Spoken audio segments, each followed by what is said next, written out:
Today, we're going to be taking a look at some of the most terrifying FNAF fan games ever created. From overwhelming atmospheres to unforgettable moments that have left players genuinely shaken, these games represent horror at its absolute best. Some of these have built a reputation for terrifying even the biggest FNAF veterans, so let's find out if they live up to it. Five Nights at Freddy's games don't scare me. Even the jump scares never typically get me to scream, shout, quiver in my boots, and defecate my britches. However, the game I'll be covering today did.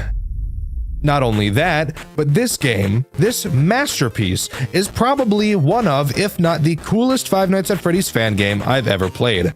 Today, I'll be covering their return to Bloody Nights. Released in 2023 on Game Jolt by Kazovsky, it serves as a prequel to the official Five Nights at Freddy's series, taking place before the events of Five Nights at Freddy's 2. So you already know this game is about to be packed to the brim with lore, and after hearing that, I really begin to quiver in fear, because covering lore makes me want to drop cheeks on my desk and quake my entire house. I personally care much more about gameplay. Can't enjoy the story if the game itself is worse than shitting in a public school bathroom. So let's jump right into the return to Bloody Nights. I'm sure I won't lose my mind, even a little bit. Starting up the game, we're greeted to an opening cutscene, where we can see Spring Bonnie playing a tune and getting his jiggy on. We appear to be inside a Freddy costume, and given when this game is taking place, I can only assume that this is either a Golden Freddy suit or a Fredbear suit. Looking around in the suit, I noticed literally Satan chilling in the darkness. Sup, Satan? Hi. And shortly thereafter, we're thrown into the menu. The return to Bloody Nights has the typical Five Nights formula, with a difficult sixth night at the end. Split up into days of the week, it gives it a bit more character, which also makes sense. When a girl asks you what day it is, you don't say the fourth day, you say Thursday like a normal person. But all you little freak geeks probably respond by instantly jeebing in your pants because a woman has never spoken to you before because you're chronically online. Don't lie. We all are. Nothing to be embarrassed about. Jumping into night one, we first have to wait for a phone call to play out between Henry and William. Since this takes place before the official games, it can only be assumed that at this point in time, Henry already had his restaurant, and William was currently working on his own. Before every night, we get a phone call just like this. Henry checks up on William's progress with the animatronics. William talks and makes me incredibly uncomfortable. Seriously, the voice actors in this game did an amazing job of playing the parts. Oh, and I can't forget my favorite part, getting to hear Henry tell William that safety comes first about 800 times per phone call. I want to make sure that our establishments are safe for everyone who comes through our doors. I still want you to take your time with the project. Rushing things could lead to mistakes. But I do need to move quickly if we're going to open in time. I know, but please keep safety in mind, above all else. Honestly, if I was William and I had to hear Henry tell me the same thing a million times, I probably would have killed those kids too. Moving into the office, we get to listen to yet another phone call. Holy shit, I'm gonna tear my pubes out. I know this game is more focused on lore, but holy shit, I downloaded the game to play it. If I wanted a story, I'd get a visual novel. In all honesty though, the in-office phone calls are actually also great. Again, the voice actor did an amazing job playing the part. He tells us about the restaurant, whatever the fuck. Tell me about the robots, bro. That's what I'm interested in. Night 1 introduces Spring Bonnie. I'm sure you could have guessed. This game takes place in Fredbear's family diner. We play as a guy named Scott, which I might add is probably the whitest name of all time. Spring Bonnie does exactly what you think he does. Starts on the show stage, shimmies around the cameras like he just sprayed some cologne in the air, and brings it around town to your right side office door. It's at this point where I should establish how the doors work in this game. You'll notice that there are no lights. However, you do have a flashlight, so you can flash that puppy into the doorways to see what's there. However, you'll notice that your flashlight doesn't illuminate the entire doorway, so you'll have to move your flashlight around to actually see the full picture. It's also because of this that we get my favorite part of this entire game.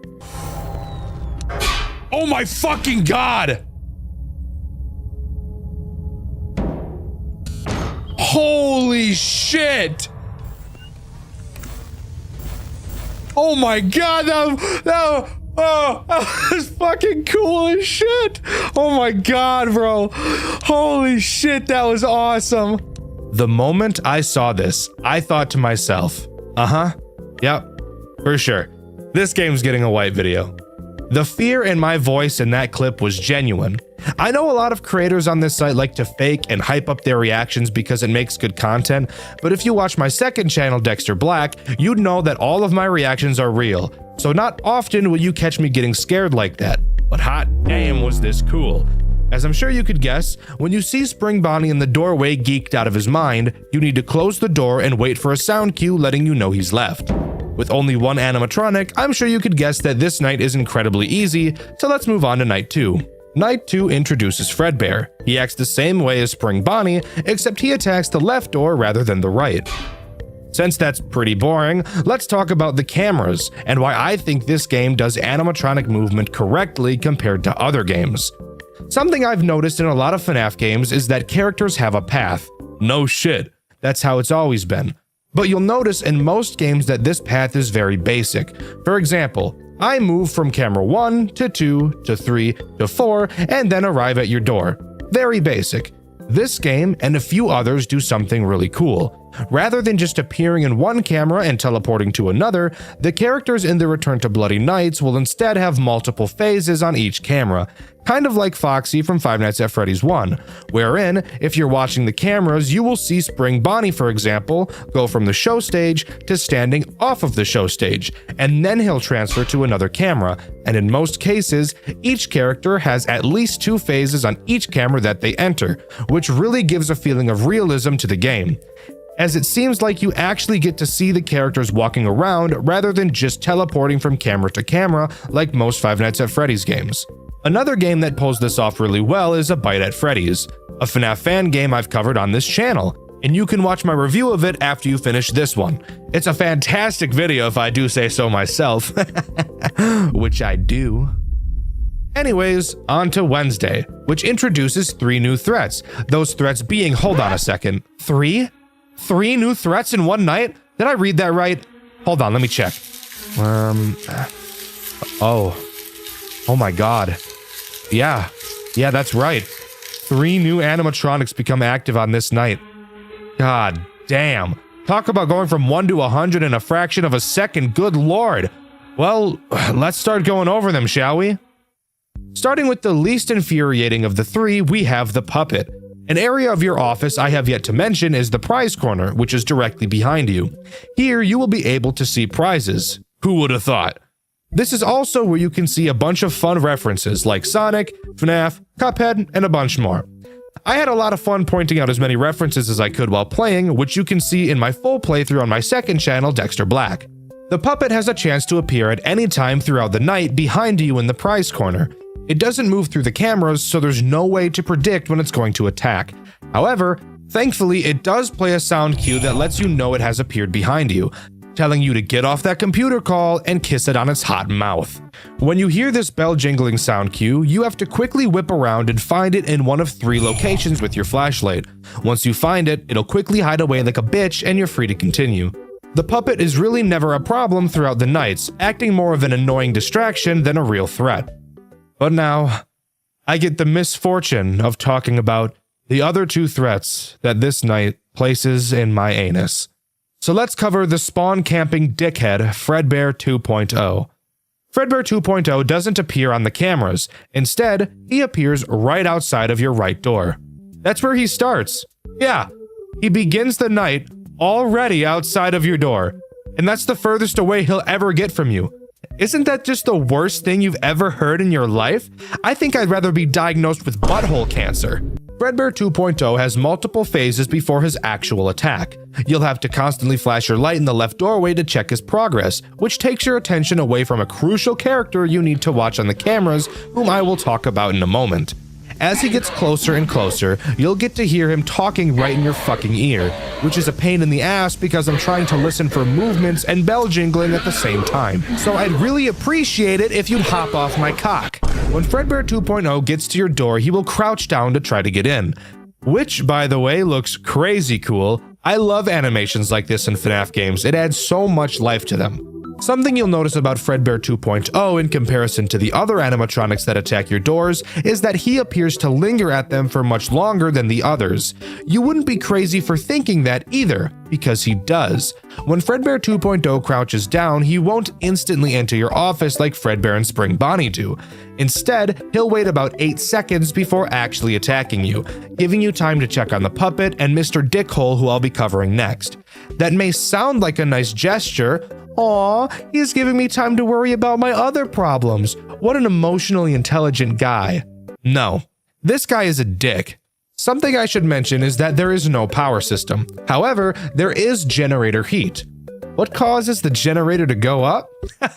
That's right, using your doors. No matter how much you think you're going to be able to consistently time out when Fredbear 2.0 is going to attack, I promise you that you'll get it wrong a few times. And because you know that you're going to get it wrong, you'll probably feel inclined to play it safe and close it sooner than you technically need to. And this is where he gets you. Because even if you close the door early, his timer still has to count all the way down before he attacks, leaving you with your generator heat increasing while that dickhead just stands there like a dunce for half a century.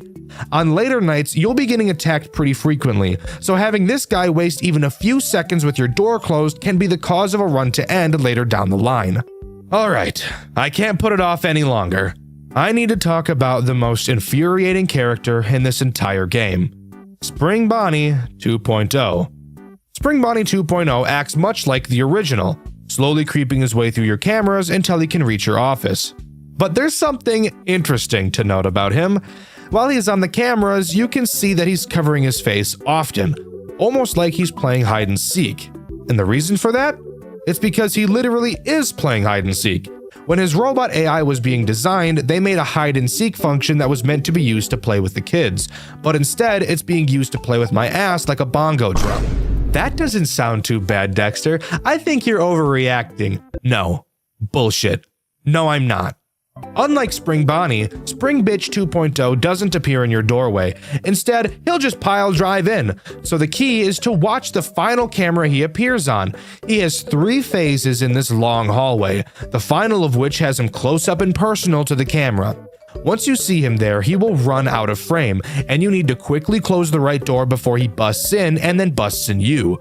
Wait! Before you type in the comments how I'm bad and that this isn't a hard mechanic at all, ooh, it's basically just Foxy, Dexter, you little bitch boy. Shut the hell up. That's what I thought at first too. However, there's one tiny little tweak that makes him worse than a hangnail that just keeps peeling your skin back the longer you pull on it.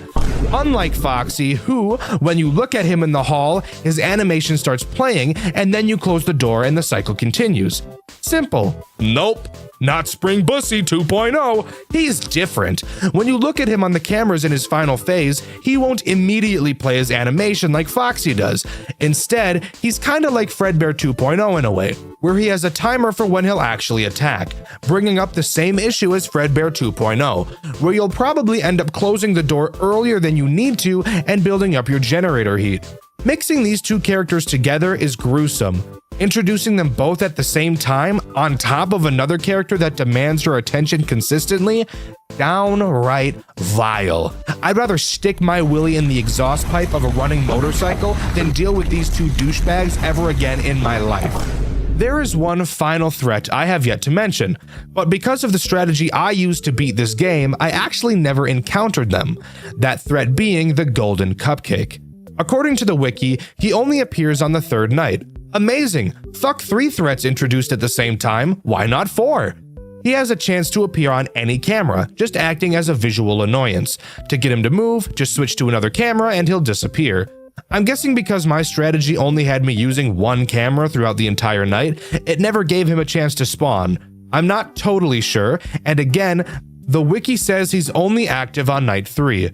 Why not nights 4, 5, and 6? I don't really know. This character seems like a weird inclusion. Let me know in the comments if you know more about this little guy.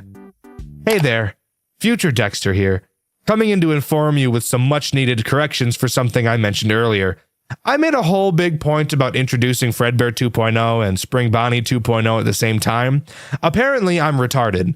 Fredbear 2.0 isn't introduced until Thursday night. I apologize. I don't know how I got that so incredibly wrong. I probably just remembered how ass I thought that duo was together and misremembered them being introduced at the same time. I don't know. Again, I apologize. Let's get back to the goon session.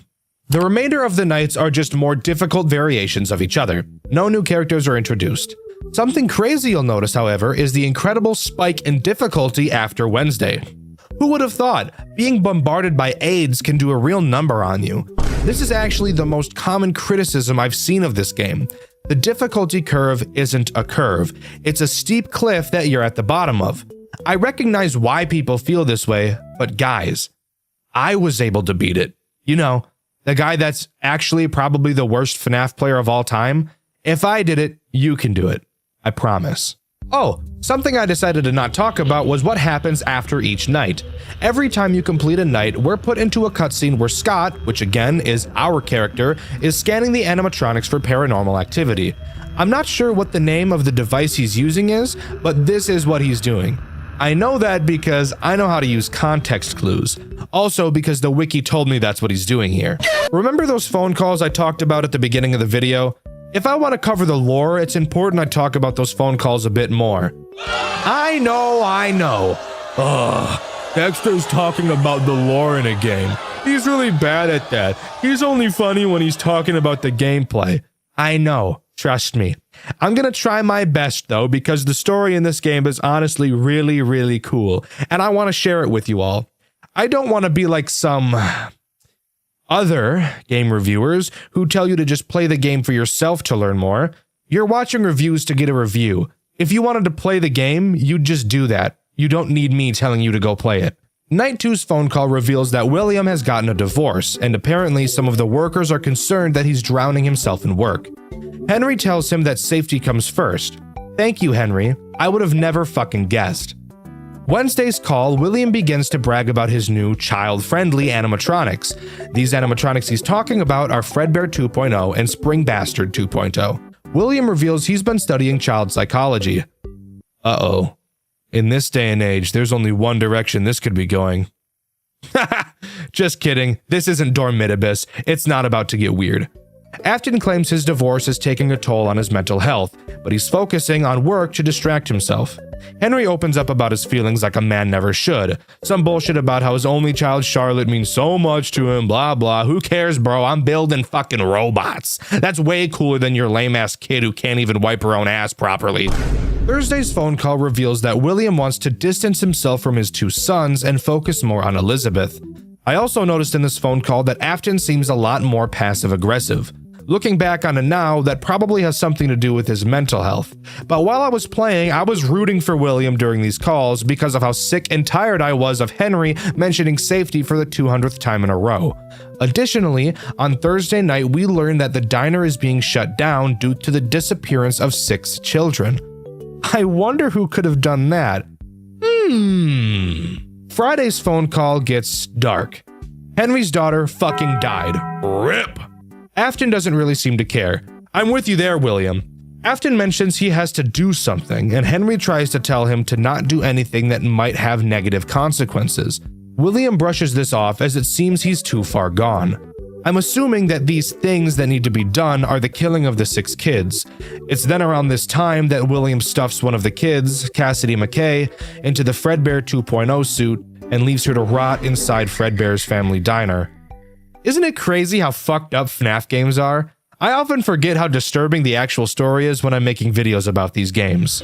After the completion of Night 4, Scott scans Fredbear 2.0, and unlike the other characters scanned previously, the machine we have starts to go nuts when scanning Fredbear 2.0, likely because of the body of Cassidy inside. After the completion of Night 5, we get a monologue from William, explaining how he killed the kids and framed Henry. It has been many years since the incident that changed everything. I have done unforgivable things since then. The missing children. It was all my doing. We get the reveal of Circus Baby and hear about Elizabeth getting ganked by her. After the completion of Saturday, we get a cutscene of who I can only assume is Elizabeth, talking about needing to guide the other victims. I'm assuming Elizabeth because of how Baby guides throughout Sister Location, although I could be wrong on who this is. Finally, if you complete this game's max mode, you get one final cutscene, displaying William dying in the Spring Bonnie 2.0 suit, which is in 2D rather than 3D like the rest of the game for some unknown reason. And with that, that's all the Return to Bloody Nights has to offer as far as I'm aware. Overall, I really liked this game, but I can understand why a lot of people don't. Sure, it looks really pretty and the story is amazing, having us play as the phone guy from FNAF 1 and 2, but I think this game focuses too much on story and not enough on gameplay. Sure, the Game Jolt page does say it's primarily about the story, but I can still understand why people dislike the gameplay loop for being too repetitive and difficult, even though that's how most FNAF games end up panning out. I'm pretty sure the community liked Post Shift 2 more, which that game is just brutally difficult and confusing for the sake of being brutally difficult and confusing. So I guess that tells you where the community really is, where some appreciate Post Shift 2 over this game in terms of gameplay, which is wild, I will add. I think most people would agree with me when I say the Five Nights at Freddy's formula can get stale really fast, and with the ungodly amount of FNAF fan games out there, it's only making the genre feel more bloated and full of bad acts. However, sometimes a fan game appears from the poop and pee infested FNAF category on Game Jolt and really opens my eyes and shows me something super creative that I've never seen before. Enter Five Nights at Chuck E. Cheese, a game made by the Radiance team. Yes, the same team that brought us the amazing Treasure Island remakes. For this video, note I will be talking about the reboot, as that's the one I played. Before we start, I'd like to say thank you to all of you who watched my Garden of Bam Bam video. I just started this channel and 3 days after that video was released, it already passed 100 views, so thanks for that. Five Nights at Chuck E. Cheese begins with us reading a note that we will be covering somebody named Sue's night shifts for the week because she's having some family issues. I'm not sure how taking shifts works for all jobs, but I feel like in most cases you can only cover someone's shift if you worked the same shift they do. And from the way the phone guy character talks to us, it sure seems like we're not from the night shift originally like Sue is. Maybe I'm wrong and this point was stupid, and if that's the case then please ignore that. Night 1 begins and we're greeted with one of the coolest office designs I've ever seen. In front of us we have a desk with a lamp on it, some pins, a newspaper, a toy car, and a large monitor. Typically in FNAF games and fan games, the characters can be found immediately on the cameras. A lot of the time characters will spawn on some sort of show stage like in the originals, however, this game chooses to do something completely different, and I love it. Behind our desk, we see what appears to be pictures of all the characters hanging on the wall, but no, those are not pictures, those are the actual characters standing right in front of us. We know this because as the characters begin to move, we are no longer able to see them in front of us.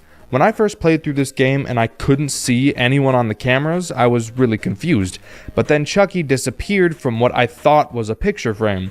It terrified me, and I think this is one of the most creative things I've ever seen a FNAF fan game do. Night 1 isn't too difficult, only having Chucky being active. He'll move around the cameras until he reaches the only door to your office, which is behind you. Before I show you this door, I just want to say how fucking cool this is.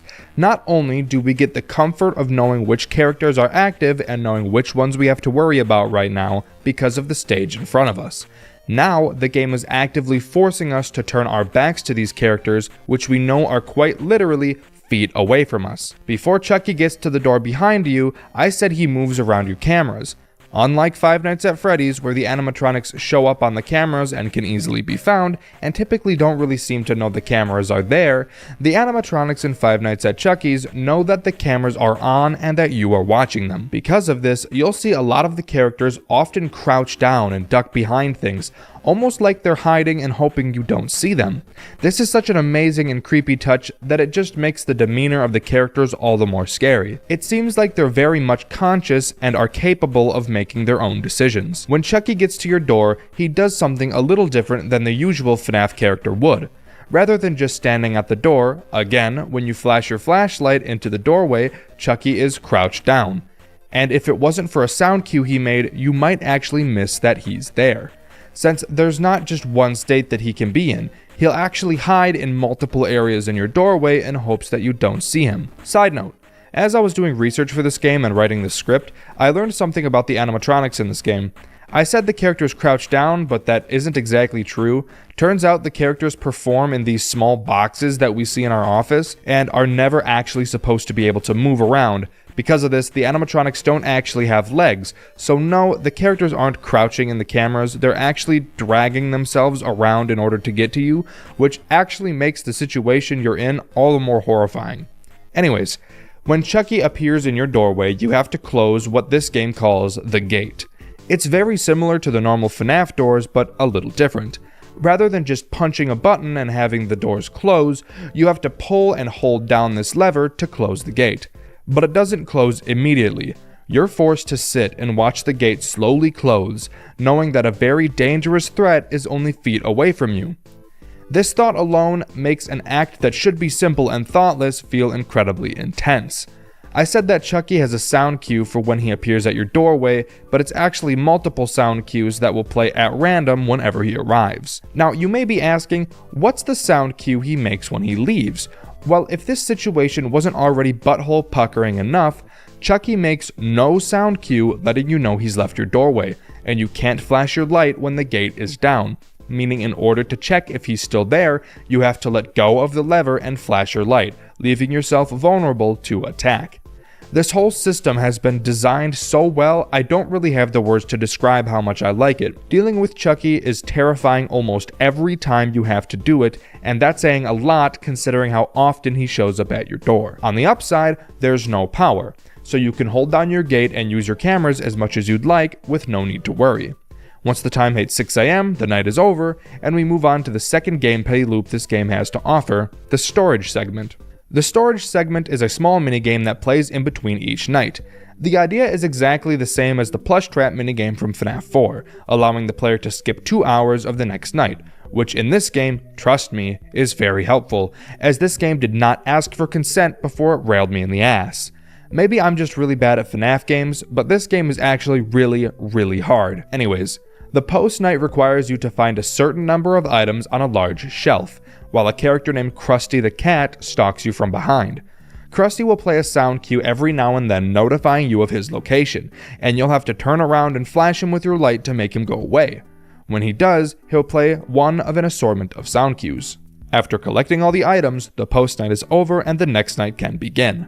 Before I talk about night 2 though, I want to talk about how amazing and creepy the character designs in this game are. Garten of Banban, take note. I'm not going to go through each character, but look at Chucky. Words cannot describe how disgusting he looks in a good way. He looks like he would be very damp. He's grungy and dirty, which really works well in the environment that you see him in, as the set designs in this game are actually a masterpiece. Each area gives off its own unsettling and disturbing vibes while also tying into each other very seamlessly. This is one of the few FNAF fan games where I didn't feel like the devs were trying to replicate the style of sets that the original FNAF games had. While it definitely shared similarities, I don't feel like they were trying to copy Scott's art style. I truly can't give enough praise to how much I love these designs. Getting to night 2, we're introduced to 2 new characters, Jasper Jowls and the Costume. Let's talk about Jasper first. After Jasper leaves the stage, he will wander around the cameras until he attacks you. You might notice that on night 2, a stage call switch appears on your desk. When Jasper attacks you, he will appear in front of you like the withered animatronics from FNAF 2. When he does, you hold the stage call switch, which will make Jasper go back to his stage. That doesn't sound terribly difficult, and it isn't. However, the characters in this game a lot of the time will actually wait and attack you at the same time rather than attacking you as soon as they can. As difficult as this makes the game, I love it. It really makes you feel like the animatronics are working together to try to ambush you. This game does a really good job at making you feel outnumbered, unprepared, and vulnerable. Now let's talk about the costume. The costume is, well, a fucking costume. It's the suit that Chuck E. Cheese workers walk around the pizzeria in, playing as Chucky. However, unlike the animatronics, there should be no wiring in him since he's a costume, so I've always wondered how he's moving around. Anyways, he'll appear on camera 4, and it's your job to keep a very close eye on him. The costume can't move if you're looking at him, and once he moves to another location in the building, there's no way to make him go back. Once he gets to your doorway, just like Chucky, you'll have to close the gate.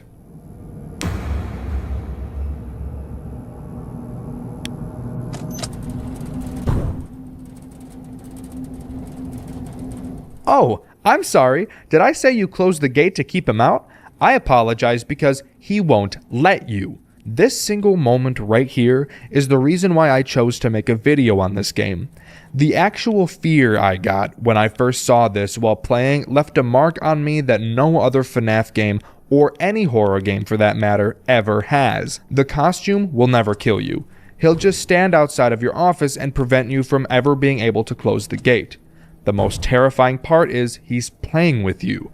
He knows he's stronger than the door is, so he'll let you get the gate about halfway closed before forcing it all the way open. Then he'll let you pull it halfway down again, and he'll do this forever. He will never go away. He doesn't care about your flashlight, and he doesn't care about the stage call. He's toying with you, letting you know that no matter what, Chucky is coming, and when he does, I'm not going to let you keep him out. This is the coolest thing in a FNAF game I have ever seen, and I wish more of them would do interesting and surprising things like this. I could talk about the costume all day, but let's move on to Night 3. On Night 3, we're introduced to Mr. Munch.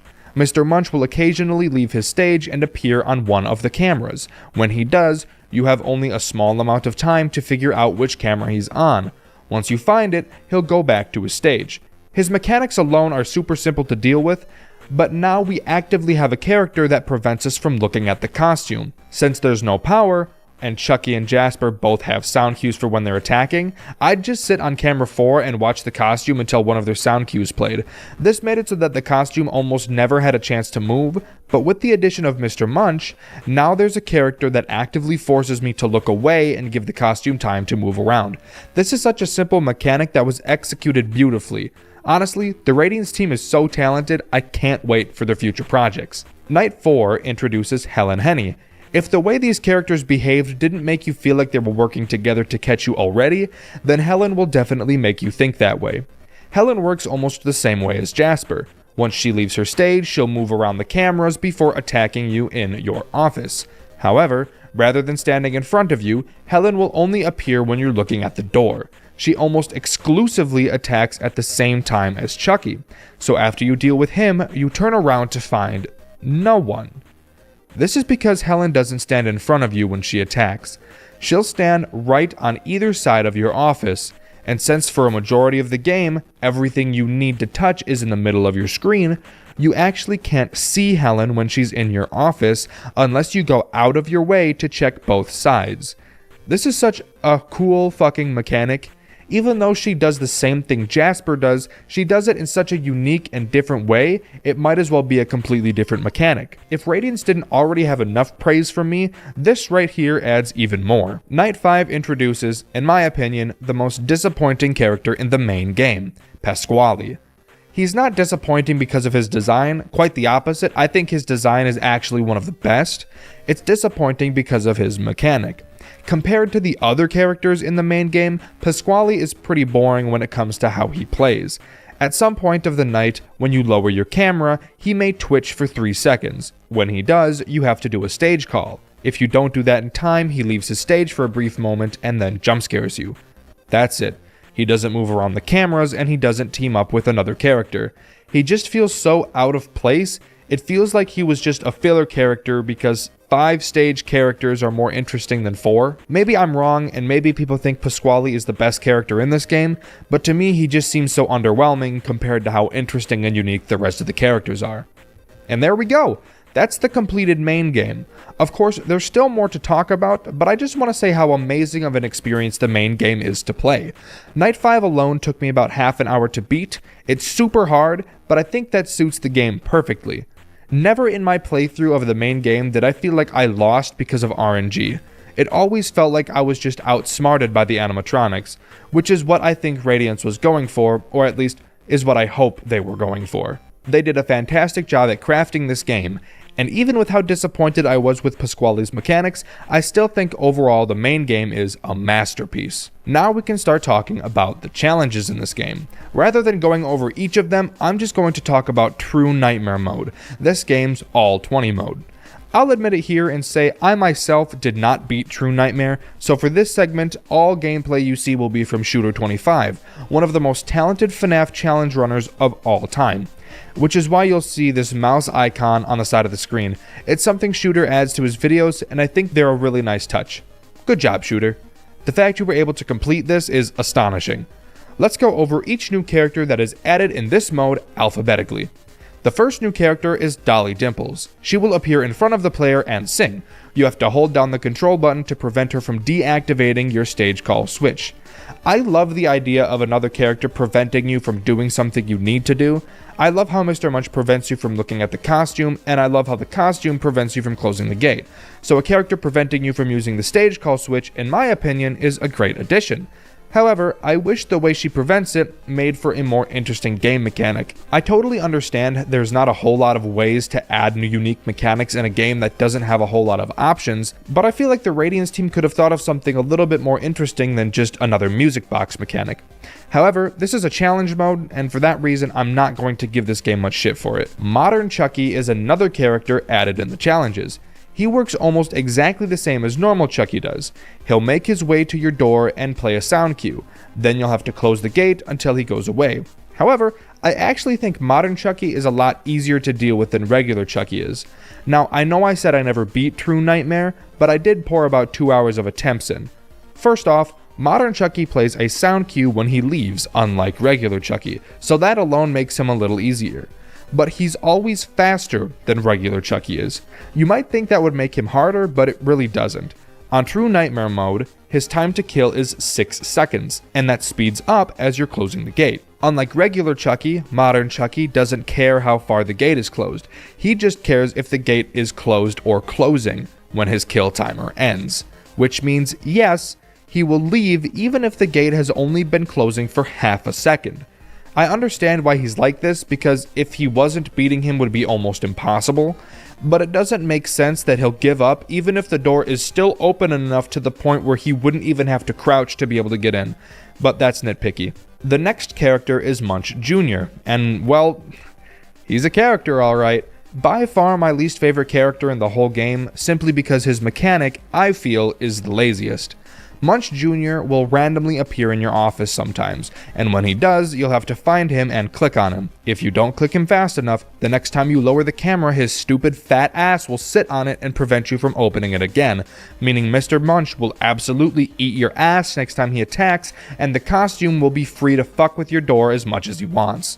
I don't think I really have to explain why this mechanic is so underwhelming, so I won't. And finally, we have the bear. The bear will start on the other side of the gate, slumped over. He will stay there until he decides to attack. He attacks by just standing up. Surprising, considering this guy is jumbo-sized. When he stands up, you have to flash your flashlight at him until he sits his fat ass back down. Not doing so in time will result in... You want to take a guess? Want to take a wild stab? What's that? Huh? Oh yeah. Yeah, you're exactly right. He fucking kills ya.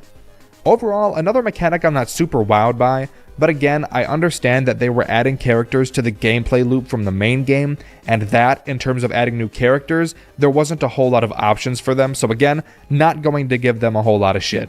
And those are all the characters the challenges add, and yes, I do mean add. After beating the game, you actually don't have access to all these characters right away. Just like FNAF 2, there are multiple pre-made custom nights that you can play. After beating each one, you unlock one of the characters I mentioned previously, which I think is actually a really cool addition and is another example of how this fan game stands out from all the others. After beating True Nightmare mode, a cutscene plays. You're greeted to Costume, who grabs his face and takes his mask off, revealing a mirror showing what I can only imagine is Fred Andrews, the character you play as. Afterwards, it fades to black and the game ends.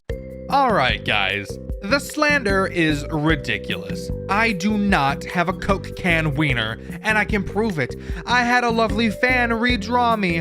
Boom. New art. How does it feel being wrong? You gonna cry?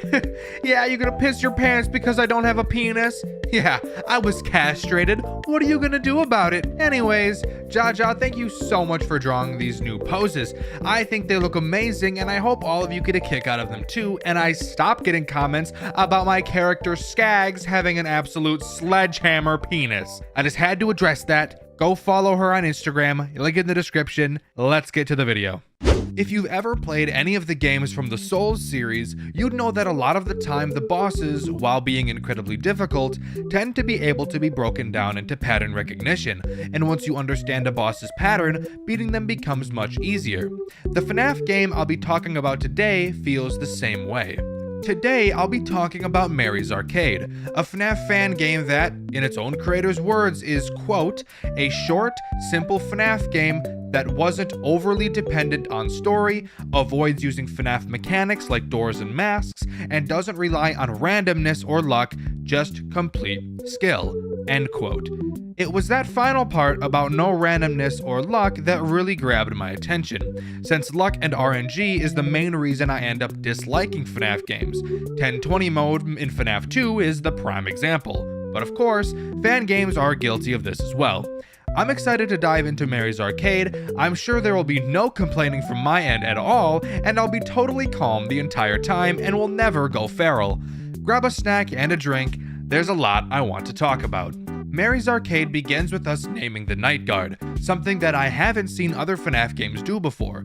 The only reason I'm mentioning it here is because the name shows up on the menu and on your paychecks. It's important for me to say that for these videos, I don't typically use my own footage. I usually borrow footage from full playthroughs and challenge runs from people like Toy Bonbon or Shooter. Rest assured, I do play the games I make videos about, I just use other people's footage for the review videos. Just had to get that out of the way. The gameplay loop of Mary's Arcade is honestly super refreshing and unique in comparison to other FNAF games. There are only 3 animatronics, but I promise you that's all this game needs in order to keep the game very difficult. And I promise you, when I tell you this game is hard, this game is really fucking hard. So here's how it works. In your camera system, you have 2 important buttons, your PA button and your buzzer button. I'll start with the buzzer button. When you press the buzzer, it will shock the camera you are currently looking at. If an animatronic is on that camera, they will be locked in place until the buzzer finishes, I don't know, buzzing? What do you want from me? Then afterwards, they will continue on their path. The PA button does something pretty cool. It's somewhat similar to the Balloon Boy call from Five Nights at Freddy's 3. If you use the PA call on a camera that an animatronic is about to go into, they will immediately go into that camera. You can't make animatronic go backwards through cameras, only forward. You might be asking yourself, in what way is that even useful? And the answer is honestly pretty cool. When an animatronic reaches your door, their eyes will light up, letting you know they're there. You will then have to open your camera quickly, select the camera on the opposite side of the office, and use the PA button to lure them through your office to the other side. Now that might lead you to have another question. If you just lure them to the other door, wouldn't they just attack you from that door? And the answer is no. I can't find a very good reason to justify why this makes sense, so we're not even gonna try. But out of the 2 animatronics that attack from your left and right doors, they have movement patterns similar to animatronics from other FNAF games. Mary, the pink wolf, or fox? I don't really know, I think she's a fox. Anyways, she'll move clockwise through the cameras since the building is basically just a big circle. Rascal, the raccoon animatronic, will move counterclockwise around the building. They will never, under any circumstance, turn around and start moving in the opposite direction. They will only ever move forward through rooms. So when you pull one of them through your office, they will have to make a full rotation around the building before being able to attack you at your door again. Are you following along? Great, you get a medal or a cookie. I hope you're allergic to cookies, and you die! Rah! Rah! Rah! Now I need to mention the only part of this game that I think is a negative. Cooldowns on your door lights. You'll notice that after using the buzzer or the PA button, that a bar will start filling up underneath the button. This is a cooldown for those buttons, and this prevents you from spamming them, which would obviously break the game and make it far too easy. Here's where the problem comes around. Mary and Rascal move at the speed of fucking sound. Sonic type shit. And on later nights when they're both active, the cooldowns become a huge problem.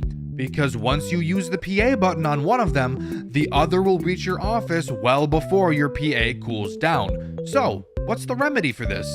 Your door lights. In addition to using the buzzer to stall animatronics in place, using your door light when an animatronic is in the doorway will also stall their movement. I will note that the lights are meant to give you an extra 5 to 10 seconds for your PA to cool down, and not meant for you to halt an animatronic when your PA is basically empty. While an animatronic is at your door, they still have a timer for when they'll move into your room, whether you're flashing them or not. And if you're flashing them when that timer runs down, the lights to the building will flicker out and you'll lose the night. If you're easily frustrated, this game is probably not for you. On night 1, only Mary is active. With one animatronic, this game is a cakewalk. But this night is really just meant to give you an understanding of how the mechanics work, and it's also where we're told that the night will pass along faster if the cameras are not up. This gives us an incentive to not be looking at the cameras, but as you'll soon find out, looking at the cameras all the time is going to be the most valuable asset in this game. Night 2 is where Rascal becomes active, and the game actually starts to become a challenge. Still, this night is really easing you into dealing with 2 animatronics at one time, so beating it is fairly easy. On this night, there's a large emphasis placed on your buzzer, because it becomes incredibly important with 2 active animatronics. Night 3 is where this game really amps up in difficulty. You'll notice that Rascal moves much faster than Mary does, which can pose a small problem when it comes to balancing their locations, but be ready because it only goes from 10 to 100 after this night. But before this night ends, you get to see one of the coolest things I've ever witnessed in a FNAF game. Power supply low. Powering down. Was that not the fucking coolest shit you've ever seen in your life?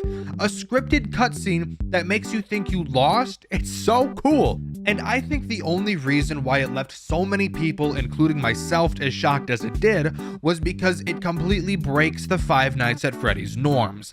I'm sure everyone who's played FNAF has had a moment where the clock strikes 6 a.m. in the middle of a jump scare animation.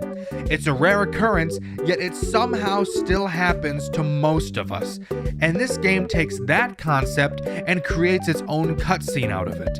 It was this moment while playing this game that made me decide I needed to make a video about it. But now we move on to Night 4, aka Poop City. Night 4 introduces the final animatronic, Scarlet the deer. Or a doe. Fawn? I don't know. It's a deer. Scarlet does something totally different from the other 2 animatronics. She is not affected by your PA system or your buzzer, meaning she'll truck right through the building however and whenever she pleases. How do you stop her? Remember when I said that not looking at the cameras makes the night go faster? Yeah? In order to stop Scarlet, you have to stare her ass down on the cameras. Life's great, dude. It's awesome, honestly. Scarlet begins on the stage like all the other animatronics do, and she'll follow either Mary or Rascal's path. She'll continue in that direction until she reaches your office, where she'll then attack from the door in the middle of the room, which means you can't use your door lights to stall her either. So instead, you must find her on the cameras and stare at her. Once you do this for long enough, which takes around 3 seconds, but trust me, feels like way longer, especially when some fucker is at your door. But once you look at her for long enough, she'll move backwards 1 camera, and then you can switch to that camera and continue to push her back until she is at the top of the map. Note, you can't make her go back on stage, so the camera right next to it is as safe as you're gonna get. Keeping Scarlet away doesn't get too stressful until you have Mary or Rascal sitting at your door, and you have to stop flashing them to pull your camera up to keep her away. But now, we get to touch on Night 5. And if Night 4 was Poop City, Night 5 is Poop Universe. Oh my god, Night 5. It's very important that I answer a specific question now. The Game Jolt page for Mary's Arcade states that this game does not use RNG and is pure skill. Is that statement true? The answer is yes, but I promise you, when Night 5 comes around, it will feel like complete RNG. But it's not, okay? It's not. I promise. This game is not so much a horror game as it is a puzzle game. Literally everything that takes place during the nights are scripted. That includes where animatronics start, when they move, and where they move. Speaking of where they start, on Night 5, Mary starts about 3 cameras away from your door, and Rascal starts about 2 cameras away from your door. while Scarlet is on stage.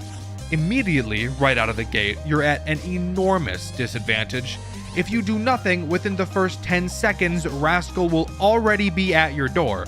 So you might think to just send him through, but almost directly after, Mary will be at your door, and uh-oh, you just used your PA. Guess it's time to kill myself.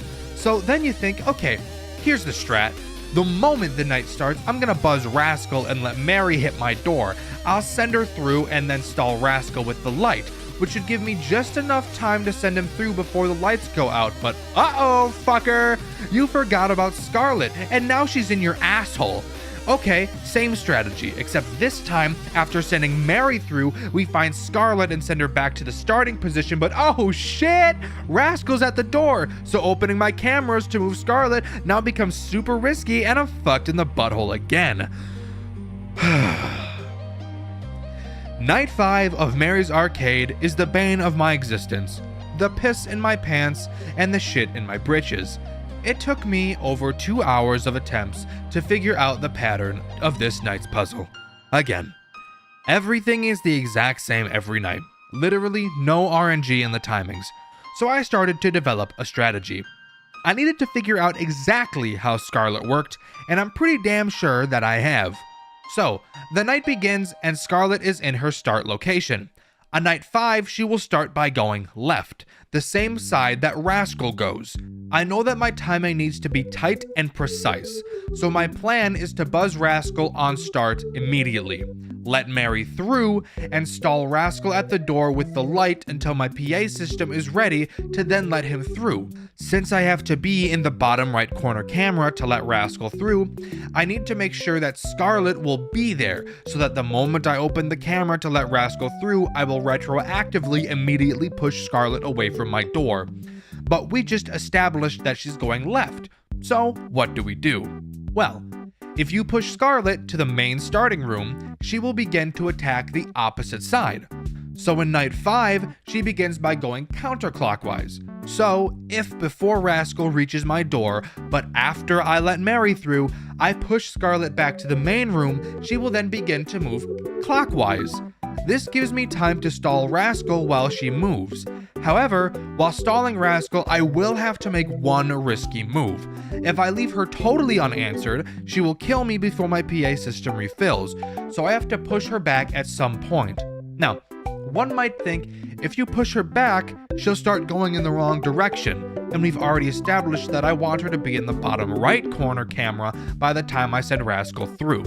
But something I found out about Scarlet: you can push her back as much as you want, but she won't switch directions unless you push her back to the main room. Meaning that, if I sit on the bottom right corner camera in preparation for luring Rascal, I can temporarily stop flashing him with the light to pull up the camera and push Scarlet back into the kitchen camera and quickly go back to flashing Rascal. This will give my PA system just enough time to refill before Rascal's door timer runs out, allowing me to push Rascal through, and then push Scarlet back to the main room. You might be thinking now, wow, that took way more thinking than any game I've ever played in my entire life. But then you look at the time and realize that it's only 1 a.m. I have to figure out timings like that for the next 5 in-game hours. This right here is why this game took me so fucking long to beat. This scripted bullshit makes me want to get mauled by a bear. I would honestly rather have RNG because this just isn't fun. It doesn't feel like skill because each night is identical. At least with FNAF 2 10/20 mode, I know that I just got unlucky with Toy Bonnie and that next time I could just get lucky and win.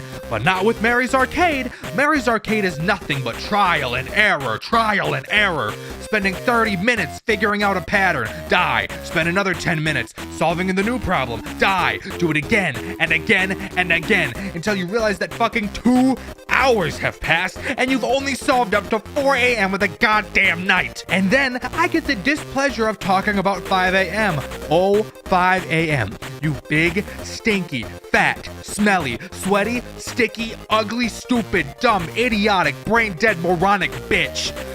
Right at the finale of 5 a.m., all of the cameras go completely out. You can't look at them. You're no longer able to see anything on the cameras, and it really comes down to you versus Scarlet. Scarlet, if unanswered, will make it to your office before you hit 6 a.m. every time without fail. But how exactly are you supposed to stop her if you can't see the cameras, you ask? I have no fucking idea.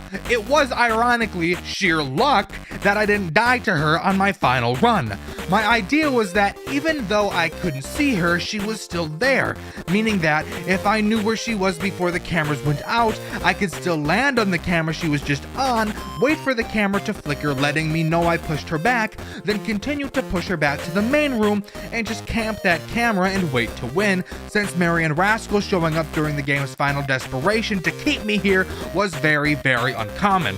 But there would be runs where I would do this and still miraculously die to Scarlet. I have no fucking idea where she was. I had no strategy, no puzzle to solve, no clues to go off of. Have you ever tried to put together a 100-piece jigsaw puzzle without looking at it? Play Mary's Arcade Night 5, 5 a.m. After a few attempts of giving it a try, you'd be unzipping your pants and pulling your wiener out at the thought of attempting the jigsaw puzzle. I'm dead ass serious. I do not know how I beat this night. I could not replicate what I did. I watched multiple other people beat this night, and I didn't pick up on any patterns. I literally have no conceivable idea what I was expected to do at this point. I really hope someone in the comments could tell me what the intended route was, because I'm honestly so fucking confused. But after beating Night 5, the game is done. And so is this video. Psych, you fucking idiot. There's a challenge night. Nightmare mode. Fuck. I didn't beat it. No, I didn't even put in an attempt. The moment I saw Nightmare mode on my title screen, I uninstalled the fucking game. I could not even begin to handle the mental anguish that would fall upon me as a consequence of trying that. No thank you, I'm good. But lucky for us, there is a custom night that introduces some new characters. Kipper, Dipper, and Martin. Kipper and Dipper are canonically Mary and Rascal's kids. Their mechanic is really easy. When you see them in your doorway, flip up your camera and flip it back down. That's it. Since they look like Mary and Rascal, I think the goal was to get you to think they were Mary and Rascal and cause you to turn the lights on, killing you. But it really isn't that hard to tell the difference. Martin is also very easy. Martin will spawn on any camera at random. All you have to do is find him and stare him down until he temporarily goes away. Easy. There's also these little random puppets that show up in front of your face, and you'll have to boop their noses to make them go away. I don't really understand the point of them, but I guess I'll go with it. Props to Frogger and Shooter for actually beating this shit show of a custom night. I'm well aware others have beaten it, but Frogger was the first victor, and I just like watching Shooter's content. So congrats, guys. I don't know why you did this to yourself. I'm sure that the anguish and the pain of doing this will surely be retroactively laid off on your future wife and children. What's the coolest thing you've ever seen a FNAF game do? Has there ever been a moment where you're playing a game and something is revealed that absolutely blows your mind? I've recently been suggested a FNAF game that did exactly that, and I'm very excited to share it with you all. Today, I'll be talking about Fredbear's Fright, an amazing FNAF fan game made in 2017 by Garrett McKay. This game is heavily tied to the original Five Nights at Freddy's lore, with a twist at the end you're not going to want to miss, so I'd recommend sticking around to the end, because its ending is actually crazy. Let's not waste any more time and jump right into it. Fredbear's Fright opens with a cutscene that takes place in the office from FNAF 1. The screen turns upside down, and I'm actually not totally sure why that happens. If you guys know why, let me know in the comments. Afterwards, we're sent to the menu, and we can jump straight in to Night 1. Something really interesting about this game is that it actually takes place in the original Freddy Fazbear's location with a few tweaks. You'll notice the only door you have is your left one, the right door being replaced with a small vent on the ground that can also be closed via door. You can see above the vent a panel with numbers on it, but we'll get into what that is later. Additionally, on the ceiling there's a lever you can pull that causes water to sprinkle into the office. I will get to that in a moment also.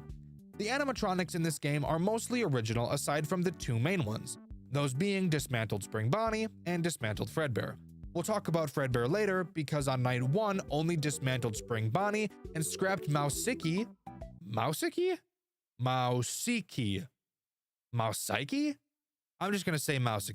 are active. So let's talk about them. Spring Bonnie acts as one of the main antagonists in Fredbear's Fright, and will probably be the character you see the most of in your playthrough. And if you take a look at him, you'll notice he is absolutely big-backed. This motherfucker never leaves the line at the Golden Corral. He starts on the main stage and moves towards your office. He moves to your right side to attempt to enter your vent. You'll be able to tell when he enters your vent because you'll hear the vent banging. Unlike shitty-ass, fuck-ass Five Nights at Freddy's 2 vent noises,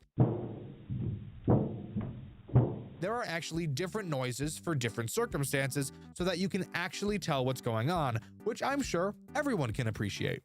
When Bonnie, or any other character for that matter, first enters your vent, you will hear exactly 2 vent bangs. Once he's in your vent, just close the vent door. After this, there are 2 other possible vent noises that will be heard depending on which night you're on.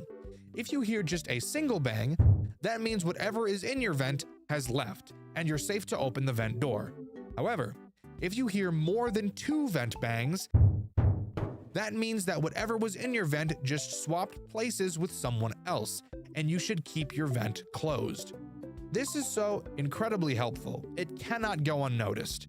Because of this sound system, it doesn't make you rely on the cameras to tell the location of animatronics that attack from the vent. This is miles better than what FNAF 2 does, where every single possible movement in the vents uses the exact same fucking sound. And if you're on a super busy night like 10-20 mode, the vent noises will actually start to overlap each other, making it borderline impossible to tell what the hell is going on.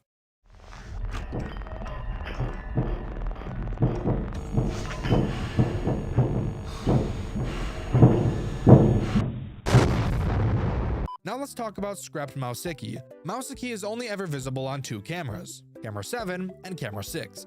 He will start on camera 7, and let me say, he looks scary as fuck, I'm not even gonna lie. He will move to camera 6, and when he moves again, he will disappear from the cameras entirely.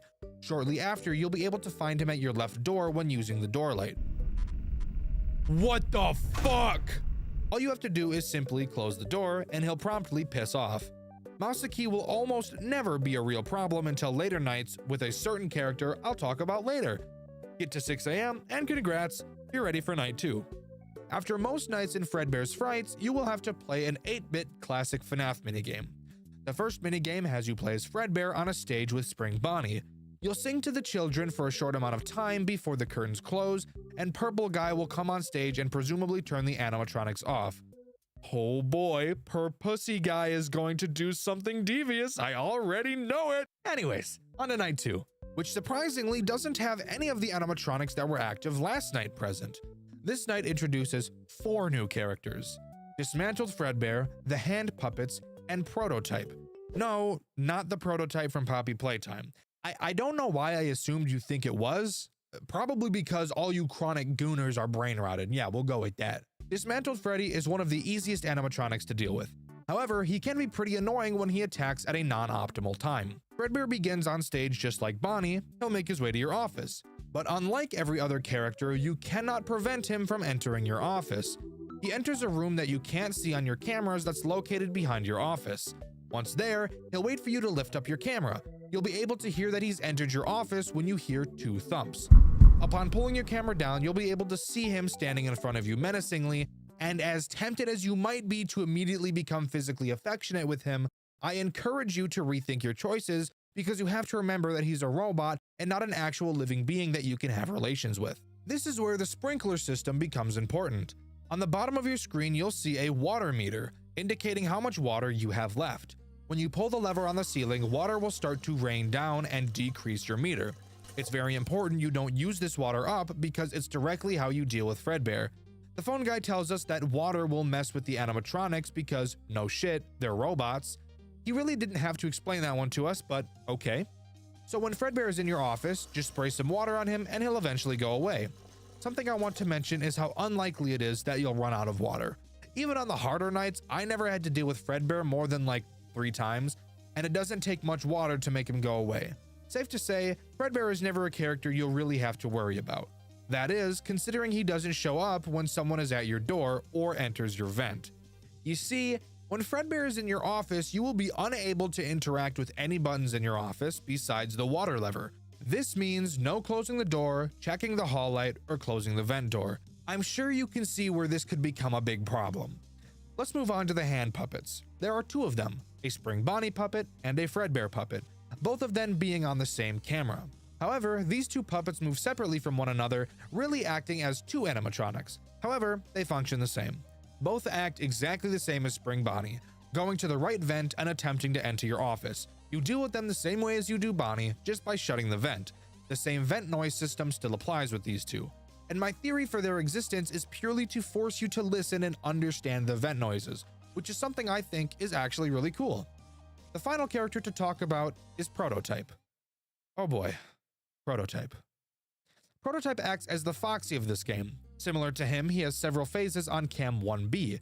He will slowly move through these phases, and just like Foxy, can be slowed down by watching him on the cameras. Once he leaves Cam 1B, you know he's on his way to your office. Oh fuck! The endoskeleton! It's on the move, bro! And you'll have to quickly close your left door. But there is a problem you'll probably notice. The game mentions that you'll know the Prototype has reached your door when he pounds on it, just like Foxy does. Except the only problem with that is, at least for me, no pounding sound is ever played. I never had a sound cue from Prototype. Instead, what I had to do was check the cameras to see if he had gone back to camera 1B.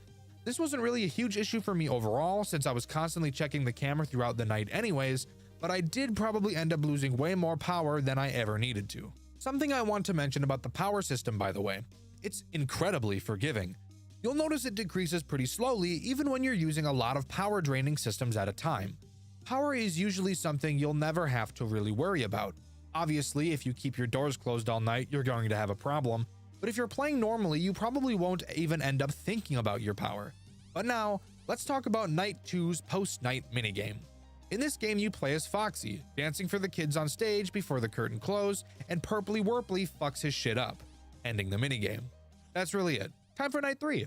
Night 3 includes Bonnie, Prototype, Mousakey, the hand puppets, and a brand new character who is incredibly stress-inducing, Scrapped Fredbear.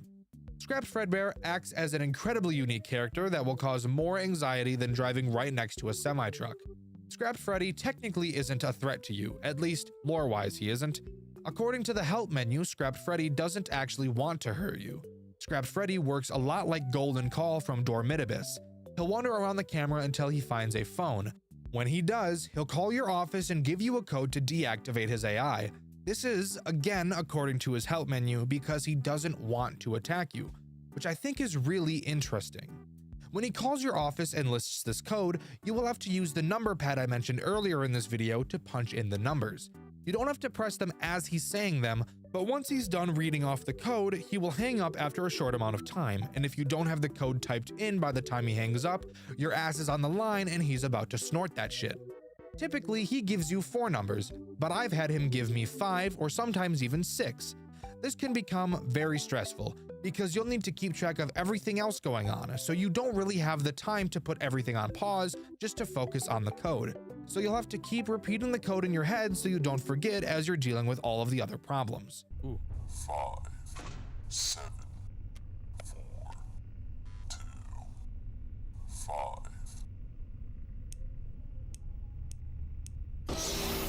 You bitch! I was typing that, you ass! But if you can handle all of that bullshit at once, you're home clear of Night 3 and can move on to Night 4. But first, we have the post-Night 3 minigame to talk about. In this game, you play as Fredbear again and have to deliver cake to 3 children. After doing so, you walk over to a door and get yanked inside by Purple Guy and his little grubby dirty ass fingers. Fucking yuck, am I right? But now it's time for Night 4, and let me tell you, this night is super fucking cool. The night starts off normal, with every character we've seen thus far active. However, Phone Guy tells us that Prototype has done something terrible and doesn't explain what. Prototype is doing something terrible. Tonight has been very good for me. Shortly after, you can hear something on his side of the line scream, and the call abruptly ends. The night continues as normal, and throughout this night, you'll notice that the Prototype is nowhere to be found. Where the fuck is the Prototype? Hello? At 1 a.m., every other animatronic in the building disappears, and the real threat of this night shows itself. Fright. Fright is the final boss of Fredbear's Fright, acting as one final battle. Fright is presumably the prototype, but you'll notice that he's made up of pieces of all of the other animatronics, which leads me to believe that the reason they all disappeared is because the prototype destroyed and mangled all of them, making them part of him. You know what? Maybe this prototype does share a lot of similarities to the prototype from Poppy Playtime. Fright can be tricky, and it's not because his mechanics are particularly difficult, but instead because of how incredibly fast he is. Fright can attack from both the left door and right vent. He will only be visible on camera 6 and camera 4B. If you see him on camera 6, he's more than likely about to attack your door. The moment he disappears from the camera, very quickly he will be at your door. Close it as fast as you can because you will not have much time. You'll have to keep checking the cameras to figure out when he's left your door, and when he does, it won't be long until he attacks you again. If you see him on camera 4B, he's about to attack your vent.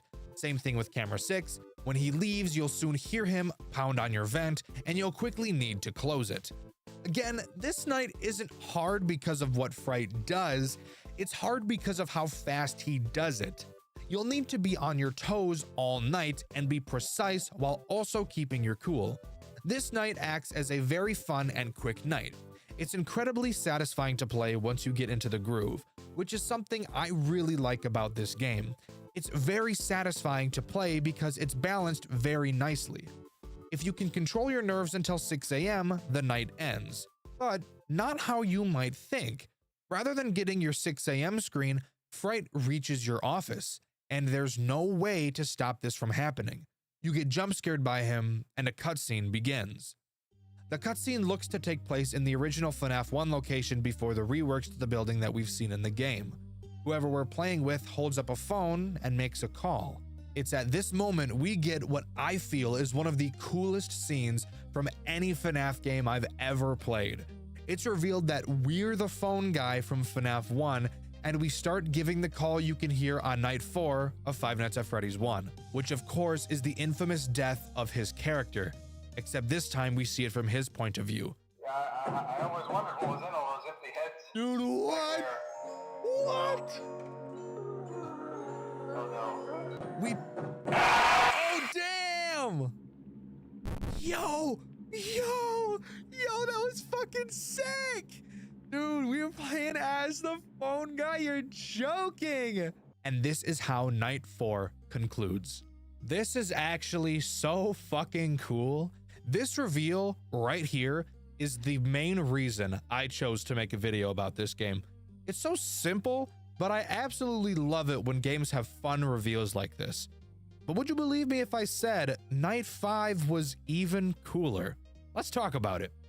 Night 5 takes place in the unmodified FNAF 1 building, with us playing as the phone guy again. But this time, we're in the back room stuffed in a suit.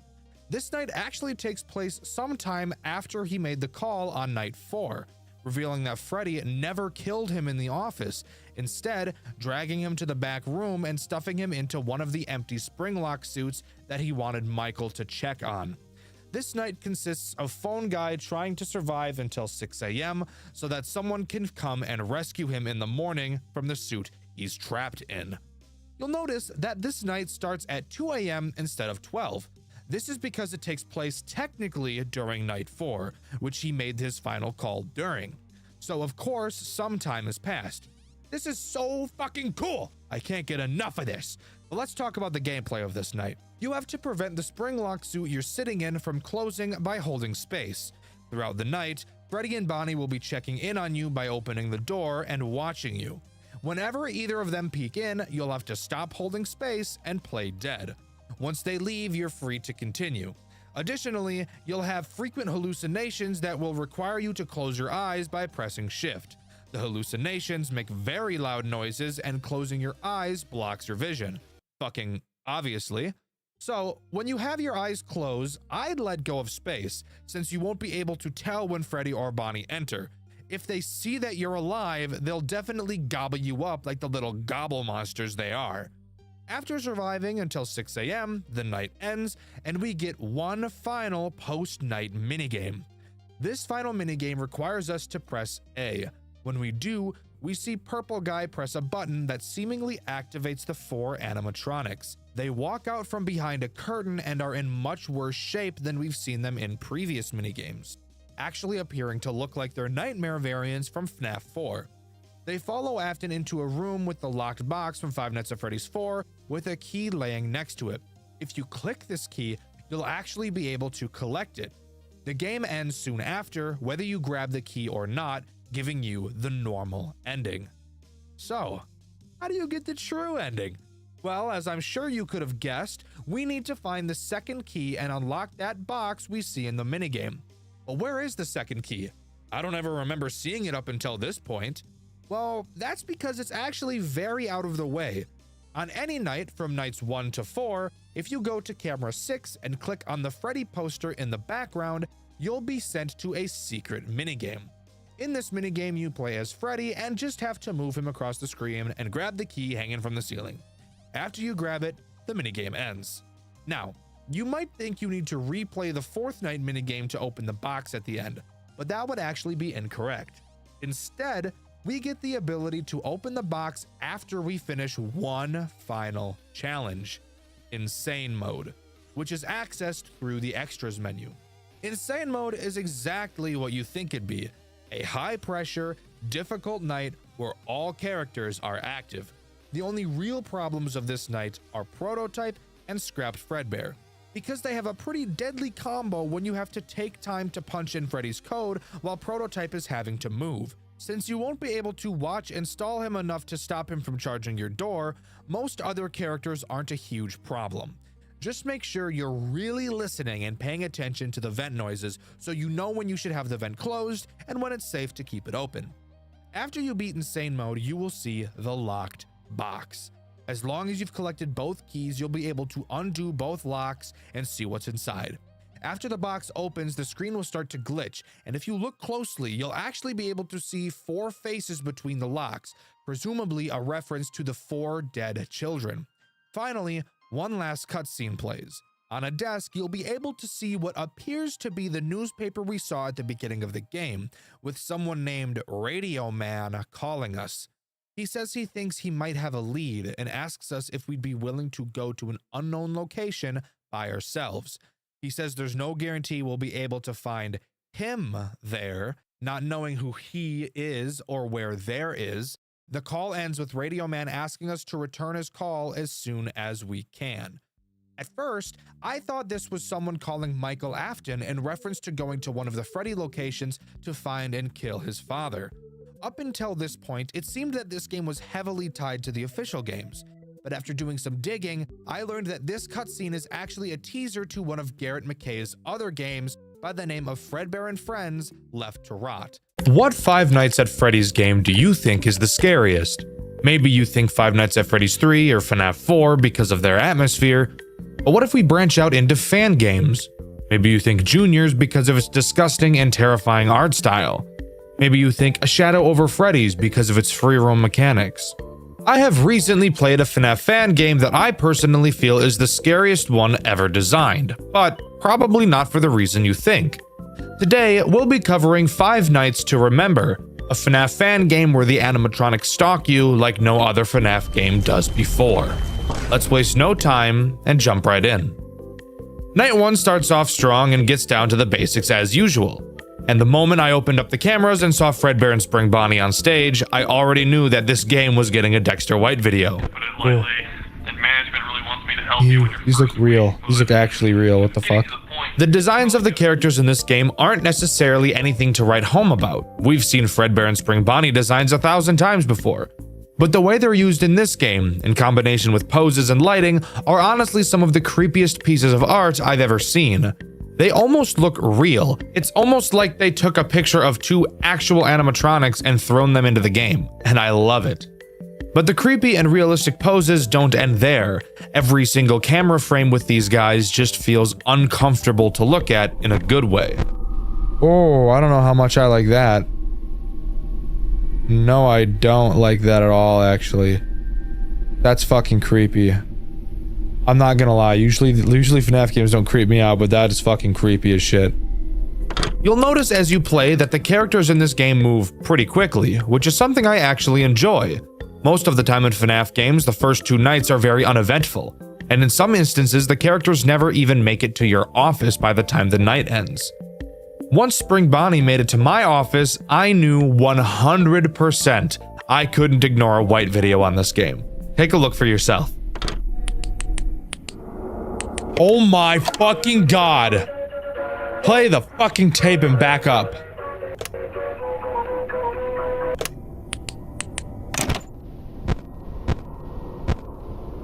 He didn't get sent back. Fucking.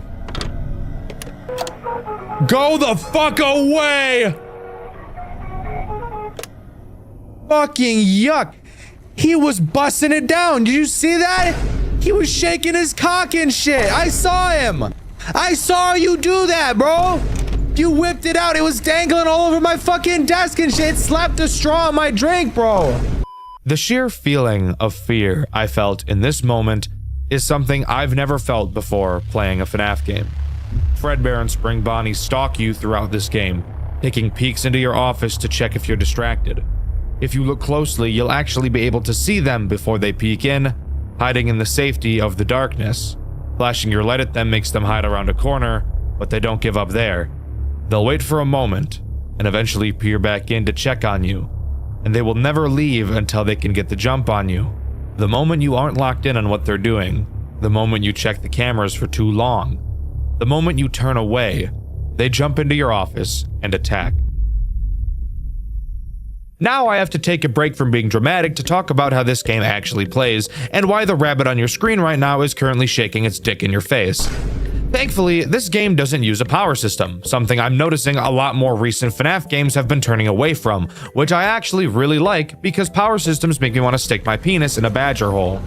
However, there still is an important resource in the game that is limited: your tape player. When an animatronic is geeking out in your office, you'll have to quickly lift up your tape player and play the restaurant music. This will trick the animatronic into going back on stage to perform. The tape player only has a track that's so long, so you can't just let it play out throughout the whole night. You'll also notice that the rewind button on the tape player has been completely removed. What a nice touch, guys. Thanks. Fredbear works much in the same way as Spring Bonnie, except instead of attacking from your hall, he attacks from the curtains in front of you. You'll be able to see him quietly open them to look in at you. Once again, some of the creepiest shit I've ever seen come out of a FNAF game. Get the fuck out! Bro, you can see him real time stepping in. That's so fucked. Stop, bro! Fuck, dude, I see him standing there. As of night 1, there's only one other threat to deal with. HIM, also known as Cake Bear. I'm not sure what the HIM stands for, by the way, and the wiki doesn't tell me. Cake Bear acts as this game's marionette, having a music box for you to keep track of on camera too. I usually hate music boxes, but this one honestly isn't too bad, and I actually never once died to Cake Bear throughout my entire playthrough, which you could watch on my second channel, Dxtr Black. Rather than having to wind the music box like in FNAF 2, instead all you have to do is click it once, and it'll start winding by itself. It's a small change, but a change we all needed to have in our lives. The music box goes down pretty slowly, so you really shouldn't have any problems with it as long as you check the cameras every now and again. Night 2 is actually when Fredbear becomes active, but since I already explained him, I'm going to take this time to talk about one of my favorite things in this game: skipping phone calls. That may sound stupid to you, but if you play FNAF games, this is something that will make you cream in your pants when you hear it. Unlike most FNAF games, where you play out the night while the phone call is happening, in Five Nights to Remember, the animatronics and music box actually don't become active until the phone call is complete, giving you the freedom to just relax and listen to the phone call without getting anally bombarded by freaky-out robots. Which also means if you die on a night and restart and skip the phone call, rather than having to wait in silence for the animatronics to become active, when skipping the phone call, they actually will just immediately start. Again, this is something so small, but holy shit, it makes me happy. The Radiance team are some of the most clever people on the face of the earth. I would make out with every one of you. Hit my line. Something else I should mention, after completing each night, you'll get to play a basic catching minigame, where you need to catch good objects and avoid purple objects. If you get a good score, you'll be rewarded with an upgrade to your flashlight, which will cause animatronics at your doors to be stunned for longer when used. A FNAF game with upgrades. This is so fucking cool. Night 3 brings on what is probably this game's biggest threat, Vision Foxy. But before I cover him, I want to cover the other character added in this night, Vision Chica. Vision Chica works exactly the same as Phantom Chica does in Five Nights at Freddy's 3. She has a chance to appear on any camera, and you can't look at her for too long. If you do, she'll disable your camera for a short amount of time, which will leave you vulnerable to Cake Bear and Vision Foxy, who we'll cover now. Throughout the night, you'll be able to hear Foxy humming. When you hear him doing this, he will appear on either camera 8 or camera 1, aka the two cameras that lead directly to your office. You'll have to quickly figure out which camera he's on, and when you find him, you'll see him sprinting down the hallway. You will then need to pull down the cameras faster than I pull down my pants when I see Toy Chica, and hold your flashlight down on the doorway he's running towards. You'll be able to see him peer in at you, which is just so fucking cool and creepy, and if you keep the light held on him long enough, he will eventually go away. While this mechanic isn't by itself difficult, I'm sure you could guess that in combination with the other characters, Foxy is probably going to be your main run killer throughout this game. Something really great to note about Foxy, however, if Bonnie or Fredbear are at one of your doors, you'll know which camera Foxy will attack at, because he won't be able to come to a door that's already occupied. So keeping track of where everyone is and stalling them as long as possible can actually be used to your advantage. Night 4 is when this game really starts to ramp up in difficulty, and is also where you get to hear me complain. Yay! The part you've all been waiting for! Wouldn't be a Dxtr White video if I didn't lose my goddamn mind, now would it? Night 4 introduces Vision Freddy and Vision Bonnie, the two characters that make me want to rip a baby owl into 40 pieces. Let's start with the most infuriating of the two, Vision Freddy.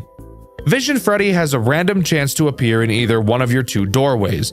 He himself will never attack, but he will absolutely fuck up your tempo while you're trying to play. My strategy tended to be wind the music box, flash both doorways, and repeat. However, you're not allowed to flash Freddy.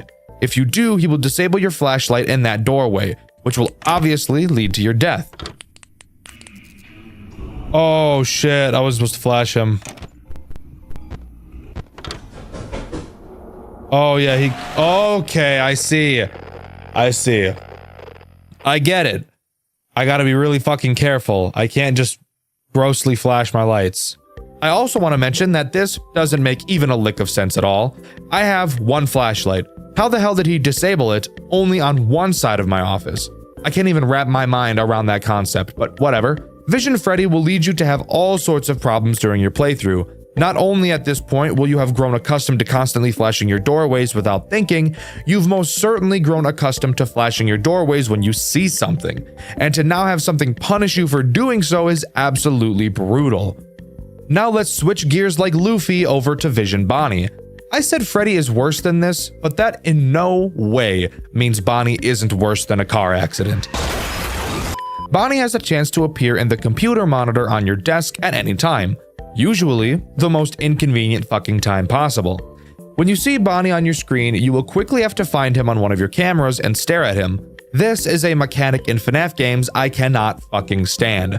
I'm not totally sure why I hate it so much, but if I had to guess, I'd say it's because of stupid ass fucking geeked up Sheriff Slithers from Graveyard Shift at Freddy's.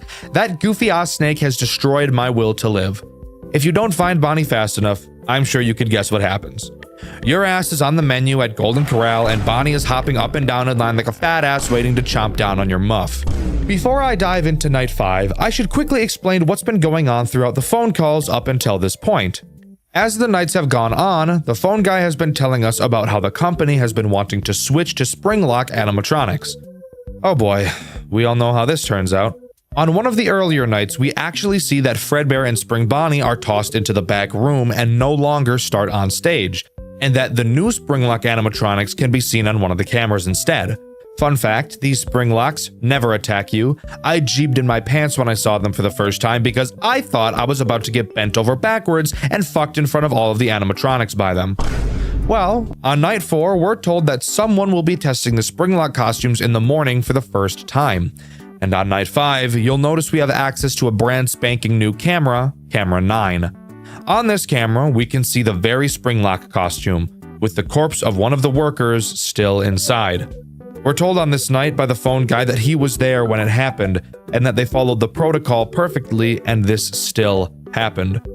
In this game, no, this corpse is not William Afton, just some random employee, but damn.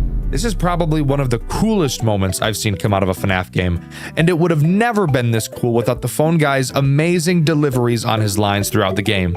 You can listen to each of them during my full playthrough on my second channel, Dxtr Black. But how does Night 5 play? Well, it's an everything night, something I've noticed becoming more common in newer FNAF games. I've noticed that a lot of FNAF games nowadays have a Night 5 that introduces a boss character to really show off the climax of their game with one final fight. I think this is pretty cool, but I'm also a little nervous that this concept will become stale quickly, but I guess only time will tell. The Victim is a new animatronic active in this night, freely attacking your office whenever he feels like it. Unlike Fredbear and Spring Bonnie, you will not be able to stall him at your door, because he doesn't give a fuck about that door. He thinks that door's a bitch. I know, he told me. Deal with him in the same way you deal with Fredbear and Spring Bonnie, by using the tape player. I said this night was an everything night, and when I use the term everything night, I mean one character taking on the role of every character you've seen so far. Golden Freddy does exactly this, or this game just calls him the Yellow Bear, taking the role of every other animatronic we've seen up until this point. The extra addition of the Victim really drives up the difficulty of this night. The pressure is high the whole time, and you will barely have any room to breathe. But with all of the cool shit we've seen, we need to take a step back. And I need you to all take a breath with me, because what I'm about to talk about next will make you shit yourself. So just please, pause the video, get a glass of water, and get ready for me to talk about the stupidest thing you've ever seen in your entire life. Night 6 is a remake of an old FNAF game called One Night to Remember. And oh my god, is it dumb. Let's talk about it. One Night to Remember features an interesting cast of characters, to say the least, with characters we all know and love, like Fredbear, Spring Bonnie, Plushtrap, the original, Corpse, Stan, Mini Stans, Ben. Who the fuck is Ben? I'll go over this part quickly for the sake of your sanity. In your office, you have a music button. It's pretty much just the tape player from the main game, except you can't choose when to turn it off. It kinda just turns off whenever. If you see Fredbear at your door, you'll have to play the music to make him go away. If you see Spring Bonnie at your door, you'll have to play the music to make him go away. If you see the Corpse at your door, you'll have to play the music to make him go away. If you see Stan on your ceiling, can you guess what you need to do? That's exactly right. You have to play the music to make him go away. That's the end of that running joke, thankfully. Mini stands don't directly kill you. Instead, if you sit in your office for too long without pulling up your camera, they'll make Stan move faster. Plushtrap will occasionally run past your window. If he does, quickly pull up your camera, and I guess he fucking dies for some reason. Ben is a G. If he shows up in your office, you have to play peekaboo with him and cover your eyes until he goes away. Ben has no concept of object permanence. He's 2. Finally, the original. He slowly moves around your cameras to your office. If he gets to your office, you die no matter what. Even if you play the music, which is bullshit. If you stare him down on the cameras, it will stall him, making him approach your office much slower. Do that for 6 hours and congrats, you've beaten this game's weird-ass Night 6. Hope you're proud of yourself because we've still got Custom Night to talk about. Usually, I don't talk about Custom Night, but this Custom Night has some new characters, and one of them I bet you fucking freaks will goon over. Thanks, Radiance team, for making me put goon bait on my screen. All 4 new characters are unlockable by completing Custom Night challenges. If you complete the 6th night of the game, you'll unlock Stan. Side note, I know that Night 6 is not a Custom Night challenge, hop off my pecker dog. Stan is pretty simple. Starting in your office, he will slowly try to drop down onto your head like any spider would do. Use the bug spray on your desk to keep him away. If you don't, Dunyan rings for you, bro. Also, side note, why would we use bug spray on a spider? Spider's not an insect. It's an arachnid. You know what? That's not important. If you complete the Imaginary Night challenge, you'll unlock Ben. Ben will randomly appear in your office and try to take a picture of you to post on his OnlyFans. When he does, you must quickly look left and right to prevent him from getting a good angle. And trust me, Ben loves his angles. you take a picture with your ass out and your back bent in with your pussy barely peeking through from a low angle with your face in it, winking with your tongue out and your feet in it, and your arches exposed and your toes clenched and your torso at 3/4 rotation with your side boob and your nipples just out of sight with a choker on and your panties around your waist with the middle pulled to the side. Beating the Nightmare Challenge will unlock Bite, a character that will only move on the cameras if your tape is playing music, giving you reason to stall characters in the hall for as long as you can. If he gets to your office, it's 100% game over and there's nothing you can do about it. Finally, I have to talk about the edging material.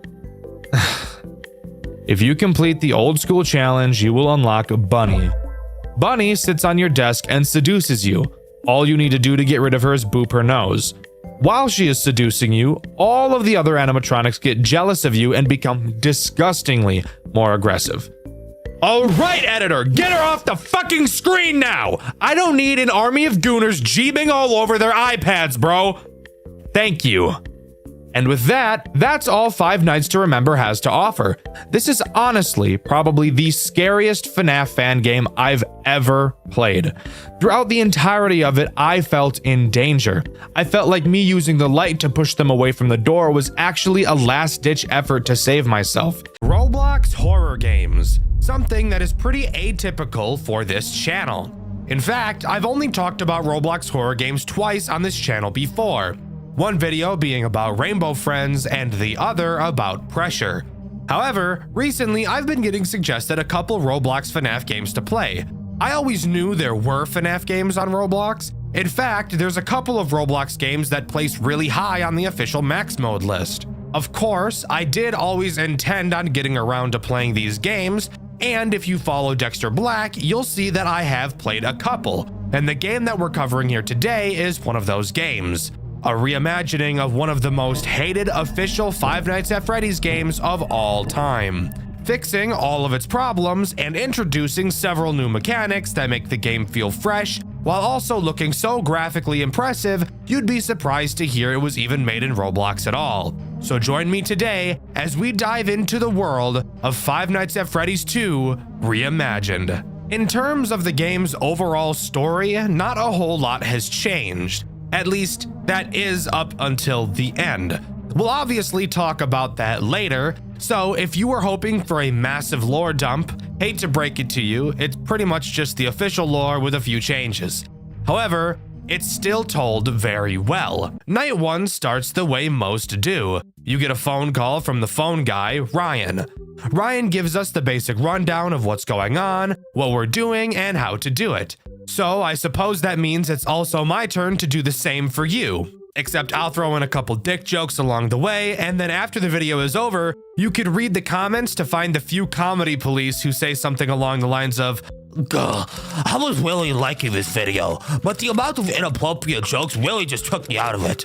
I'm glad it took you out of it. Us normal people who aren't afraid to laugh at stupid jokes are going to continue to have fun. Keep seething. To start, there are many things that have stayed the same. Of course, the office layout is pretty much identical, 2 vents to the right and left of you, and a big open hallway in front. The camera setup has been left exactly the same as well, so at least we don't have to relearn the basics. What is different about the office, however, is the breaker box which can be found behind you. Opening it, we can find breakers to several of the cameras around the map, and I'll explain why this is important a bit later. One thing I do want to point out right now though is why we whip around at breakneck speed. Seriously, look at how violent this animation is. Calm down, buddy, you're gonna give yourself whiplash. Dude, why the fuck does dude move so much? He turns around, he fucking whips. Look at him. Fuck, it ain't that deep, bro. Anyways, the next thing I want to talk about is your flashlight, as that has also been changed slightly. To start, you'll notice there is no longer a battery life to your flashlight. So you may be wondering how Balloon Boy is supposed to work without his integral mechanic. Well, hold your dick, little spastic. You're getting way too far ahead of yourself. Let's slow it down and take this little by little. Your flashlight is now used to flash not only the hallway, but the 2 vents as well, as now the vents don't have their own dedicated button. Before we continue on, there's also one little thing I do want to point out about your office I thought was funny. If you take a look at the clock on your desk, you'll see a coffee mug is blocking the second set of digits, probably so that the developers didn't have to actually program the clock ticking second by second. This literally plays no role in importance in the entirety of the game. I just think it's fun to see the way devs are able to cut corners sometimes. Anyways, moving on to the first threat this night introduces, those being Toy Chica and Toy Bonnie. Oh shit, damn. Oh, damn, mama. Sorry. Boing. They work the exact same way they do in the original with some minor tweaks. For one, if you weren't aware, let me give you a quick fun fact about Five Nights at Freddy's 2. If you dig through the game files, you'll be able to find an unused asset for Toy Chica. It's never seen throughout the game and was originally intended to be used to allow her to glide across your office like Toy Bonnie does. It's even completely coded in, but it's never called in the actual game. Well, Reimagined brings this back, and in a big way. Both Bonnie and Chica will enter your office after being in your vents. However, unlike the original, where you can see both Toy Bonnie and Toy Chica staring at you in the vents, in Reimagined, they instead chose to bolt through your vents at the speed of sound, giving you no time to see them in your vent. When you hear them coming, you have to put the mask on fast. Like, I'm talking fast as shit. These guys aren't playing around at all. If they get their hands on you, they're gonna rock your world. I'm talking tie your own dick into a noose and make you hang yourself with it. Ooh. God, no, not that. I meant to fucking put the mask on, bro. I meant to put the mask on. That jump scare was insane, by the way. Seriously, I'm probably not going to get around to showing you each of these jump scare animations, but you should go check them all out because these animations are clean as fuck. This entire game looks super clean. Keep in mind, this is Roblox. It is so impressive how good this game really looks. Anyways, moving on to talking about the game. More specifically, Night 2 and the new threats it introduces. Hold up, Dexter. What about the marionette? Does she not become active on this night? No, dear viewer. No, she doesn't. In fact, the marionette is completely absent from this game. That's right, FNAF 2 Reimagined removed the music box mechanic from this game entirely. So, with my dick as hard as a rock from getting that information delivered to me, let's happily heel click our way into Night 2. Night 2 only introduces one new threat, but it's a big one, Withered Foxy. Now, I want you to pause real quick. I promise you, he is nowhere near as carpal tunnel inducing as he is in the original. In the original, Withered Foxy would appear in your hallway. You'd have to spam your control key to flash your light at him until he disappears. Every time you'd flash, an invisible value would increase by 1, and when it reached 20, he would go away.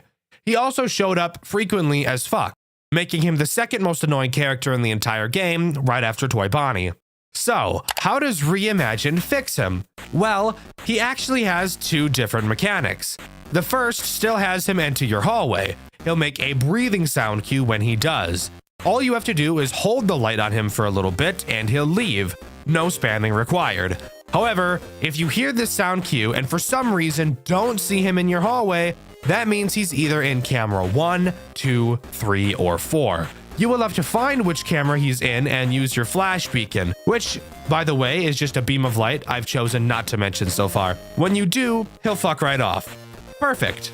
Something interesting about the phone call on Night 2 is that Ryan called us in the first place.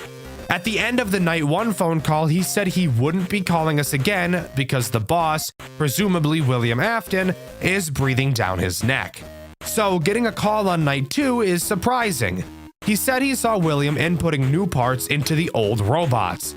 He also tells us that these old models are very aggressive, which is interesting because usually the phone guys in these games will refuse to tell us anything about what's going on. Night 3 introduces two new threats, those being Mangle and Withered Freddy. Mangle is the easiest to understand, so let's start with her. She follows a very basic path, starting at the prize corner and making her way into your hallway. From there, she'll just crawl across the ceiling into your office rather than entering the right vent like in the original. Of course, all you need to do is put the mask on and it's problem solved. Now, on to Withered Freddy, who is the second reason to look at your cameras aside from Withered Foxy. Freddy is not fooled by the mask, something that you may find interesting given the fact he is in the original. And I have a theory as to why he is this way. We know William is using new parts on the old characters, which is why they're moving. Well, Toy Freddy never activates throughout this game. He literally has no mechanics. So my theory is that William is using parts from Toy Freddy to make Withered Freddy move around. For what reason? That I don't have an answer to. Anyways, what does Freddy actually do? Well, he begins in the main room and will slowly walk throughout the building to your office. Since he's an older model like Foxy, he's very sensitive to light, so the flash beacon will push him back a camera. Every time he moves, he'll make a very noticeable sound cue, making it easy to keep track of him. Overall, a mechanic I'm not usually a huge fan of, but it does get some brownie points for having a sound cue associated with it, I suppose. It's also during the Night 3 phone call we learn why Henry hasn't been showing up for work. Apparently his daughter died. Wow. Who would have thought? I wonder who could have possibly done that. Anyways, snooze fest bitches, Night 4 time it is. Introducing the final two characters this game has to offer, Withered Bonnie and Withered Chica. Both do the exact same thing, but just attack different sides of your office. Bonnie will attack your left vent and Chica will attack your right. They're just like their toy variants with one key difference. They're not affected by your mask. So how do you deal with them? Well, let's be adults and use context clues like grown-ups. Both Withered Freddy and Withered Foxy are sensitive to light. So, given the fact that Bonnie and Chica are also both withered animatronics, it's safe to say they'd be sensitive to light too.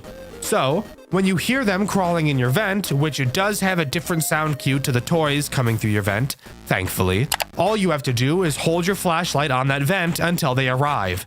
Instead of just leaving, they will actually throw you into a Five Nights at Candy's 3 style minigame, where they will jump around your office and you'll have to keep your light held on them until they eventually run away like little piss babies. Night 4's phone call mentions that the back room is starting to smell really bad, like there's something rotting back there. Now, I'm no genius, believe it or not. I do talk about Five Nights at Freddy's for a living, but I'm gonna guess that that's because there's 5 dead children back there. Just a hunch, but I'm willing to bet I'm probably correct. Night 5 adds nothing new.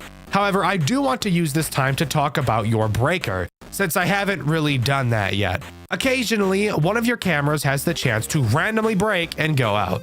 When it does, all you have to do is turn around and reboot whichever camera went out. Super simple, and in all honesty, throughout my entire playthrough, which by the way you can see over on my second channel, Dxtr Black, I actually rarely ever had this happen to me.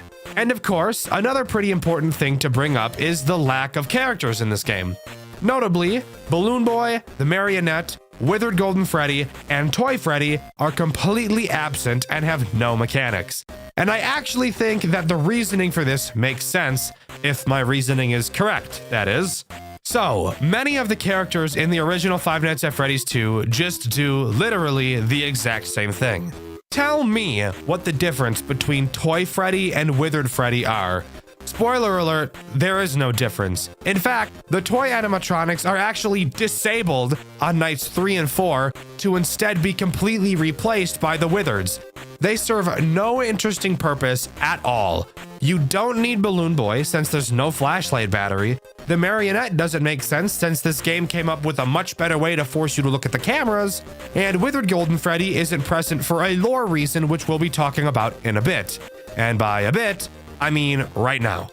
After completing Night 5, we get this cutscene.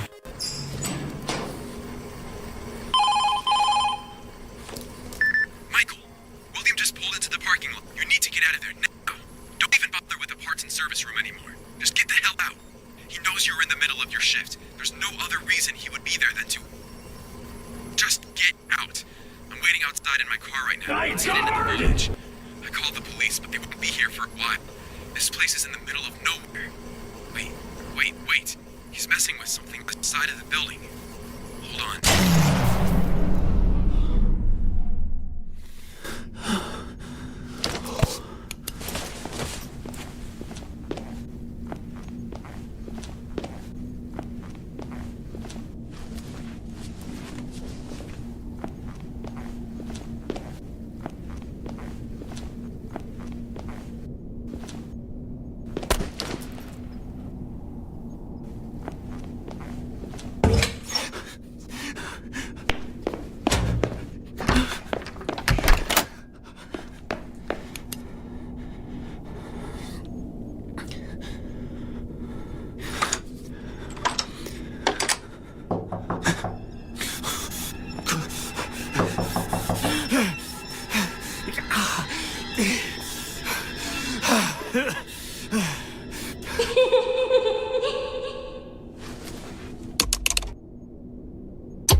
He's afraid of me. He won't follow you in here even if he could. How in the world are you talking to me? What do you mean? I'm right here, aren't I? You're not human. How could you talk to me? I'm not human? Look at my hands right here. I'm talking to you right now. But, never mind. Oh, this is insane. Who are you? My name is Charlotte. What the hell happened here? He hurt us really bad. I was bleeding here, then I fell asleep. I can't move anymore. You were bleeding? Yes, I was bleeding right here, I think. After that, I don't remember much. Then I woke up. Do you remember anybody else here with you? My friends were here. He hurt them too. I tried to stop him, but the more I cried, the more it hurt. I just wanted them to be safe. I'm sorry. You said he hurt us. Who is he? You know who he is. I believe I do. He's here right now. William. I know that. He won't come in here anymore. He is afraid of me and my friends. Are your friends the ones out there right now? Yes, but they're confused and angry. They're looking for the one who did this to them. Why are they so aggressive to me? I would never. William was masked when he hurt us. They don't know who to blame. It doesn't help that you're wearing that uniform. Why don't you just tell them? It's not that easy. I can't talk to them the same way I can talk to you. They won't listen to me. I think they're still in shock. How do you know the truth? My father knew William. We were business partners. I never thought he would hurt us. I trusted him. Do you really believe you're still human? I don't feel any different. I can still see my hands and they look like my own. I just feel a little cramped. If I think about it too much, I'll go mad. Where did William hide you and your friends after he hurt you? I don't know. As I said, I fell asleep after he hit me. Is there any way I can help you or your friends? Help you move on? Burn this place to the ground. But It's the only way to help my friends. They'll get nothing from revenge. It'll only make them more confused. okay, I can help you. Wait, one more thing. Yes? I haven't heard William in a couple of minutes. What is he doing right now? Hiding, like a coward, waiting for me to kill you. He thinks I'm like the others. He believes that when my friends inevitably kill either you or Ryan, they'll get the closure they need to leave their bodies. It's a pipe dream, but his last resort. He's been trying to get us out for days now without destroying the characters. Your father. You said he and William were business partners. His name is Henry, right? Yes, his name is Henry. Please tell me he's alright. I don't know. He's been looking for you.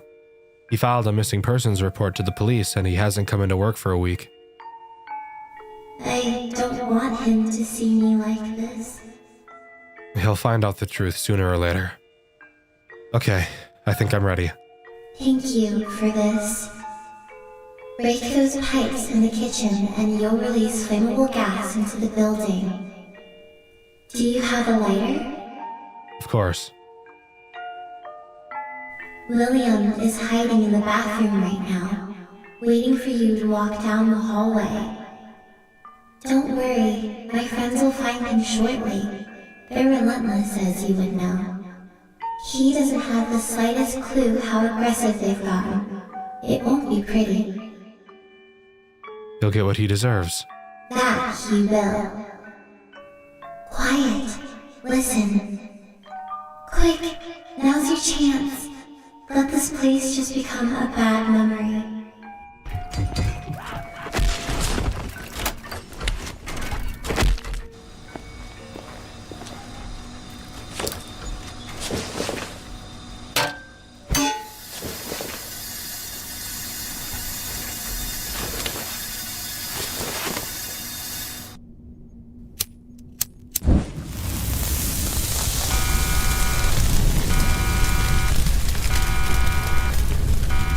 So, we set William ablaze in typical FNAF fashion, and FNAF 2 Reimagined comes to a close. Kind of. When this game first came out, that is where the main story ended. However, months after, a DLC was released that introduced a sixth night. And that night is something so unique, I've only seen something like it once before. Michael, you have a calling. Your efforts to save them, how selfless, have failed. They're still here with me. Charlotte, Oliver, Lucas, Ethan, and Zoe. I still remember their screams like it was yesterday. And they'll die again, and again, and again. Unless you come back to me and finish what you started. You're going to wish you never defined me. Night 6 has us re-enter the restaurant after it burned down. We have one final task to complete, saving all of the children. This night reminds me heavily of the entire gameplay loop of A Shadow over Freddy's, mainly in the way you move around, and the only threat present. As you could have probably been able to tell from the cutscene, William, of course, didn't die from that fire. William will randomly wander around the building. When you run into him, you will have to do something. I literally have no fucking idea what it is you have to do, though. I was never able to actually fully understand it. I got some comments from viewers over on Dxtr Black, because apparently I was just completely fucking wrong. I know it has something to do with your flash burst, which you only have 3 of. Something along the lines of, when you see William, flash him, kind of, except it doesn't ever work. And even if you follow him into the next room he went into to try and flash him then, he'll just kill you instantly. I literally have no idea. Maybe I'm just retarded. Anyways, how do you actually save the kids? Well, behind the stage, you'll find a crank. You will use this crank to muff up all of the withered animatronics around the building, who are now barely able to move. Each room that one of these characters are in are what's known as a safe room, meaning that William will not be able to catch you there. And if you have William's attention from him spotting you, you will lose said attention if you enter one of these safe rooms. Using these safe rooms is what I used while playing this game since I was too stupid to understand what I was actually supposed to do.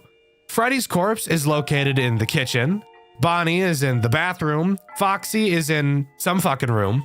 I actually have no idea what the name of this room he's in is called, and Chica is in one of the party rooms.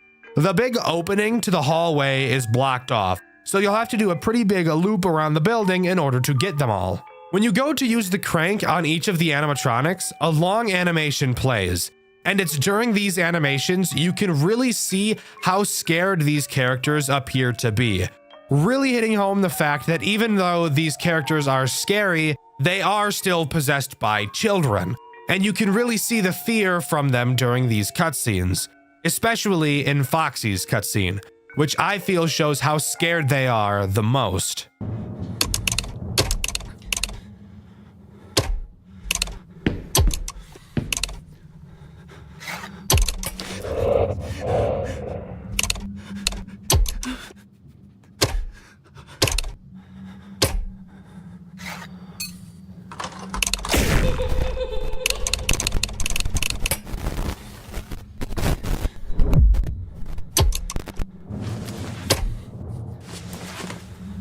After saving all the kids, you can go to the back room to save Golden Freddy, only for this to happen.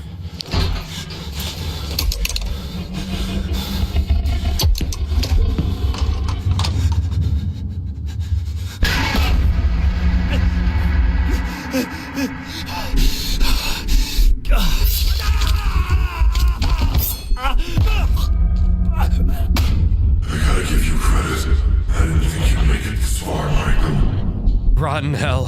Oh, I won't be going to hell. I'm going to watch the light leave your eyes, just as I did with them. But why? What did they ever do to you? They're children. She's away.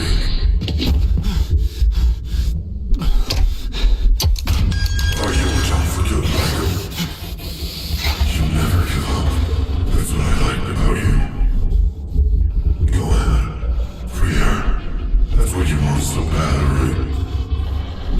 dead. That's what I want. Oh, Michael.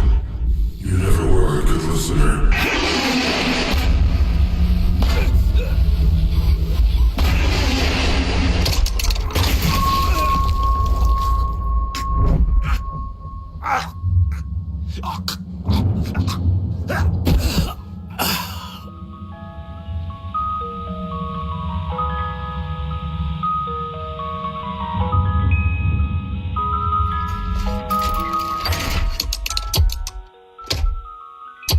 And with that, that's truly where Five Nights at Freddy's 2 Reimagined comes to a close. A borderline perfect recreation of one of the community's most hated official FNAF titles. But now we have to ask the question, was a remake like this necessary? Did we really need someone to change the original game? I think the answer to that question is a resounding yes.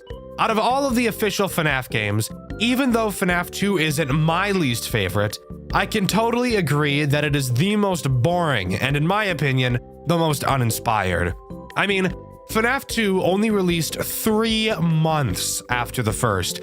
That is not a lot of time in development for a game of any degree, and I think it really shows.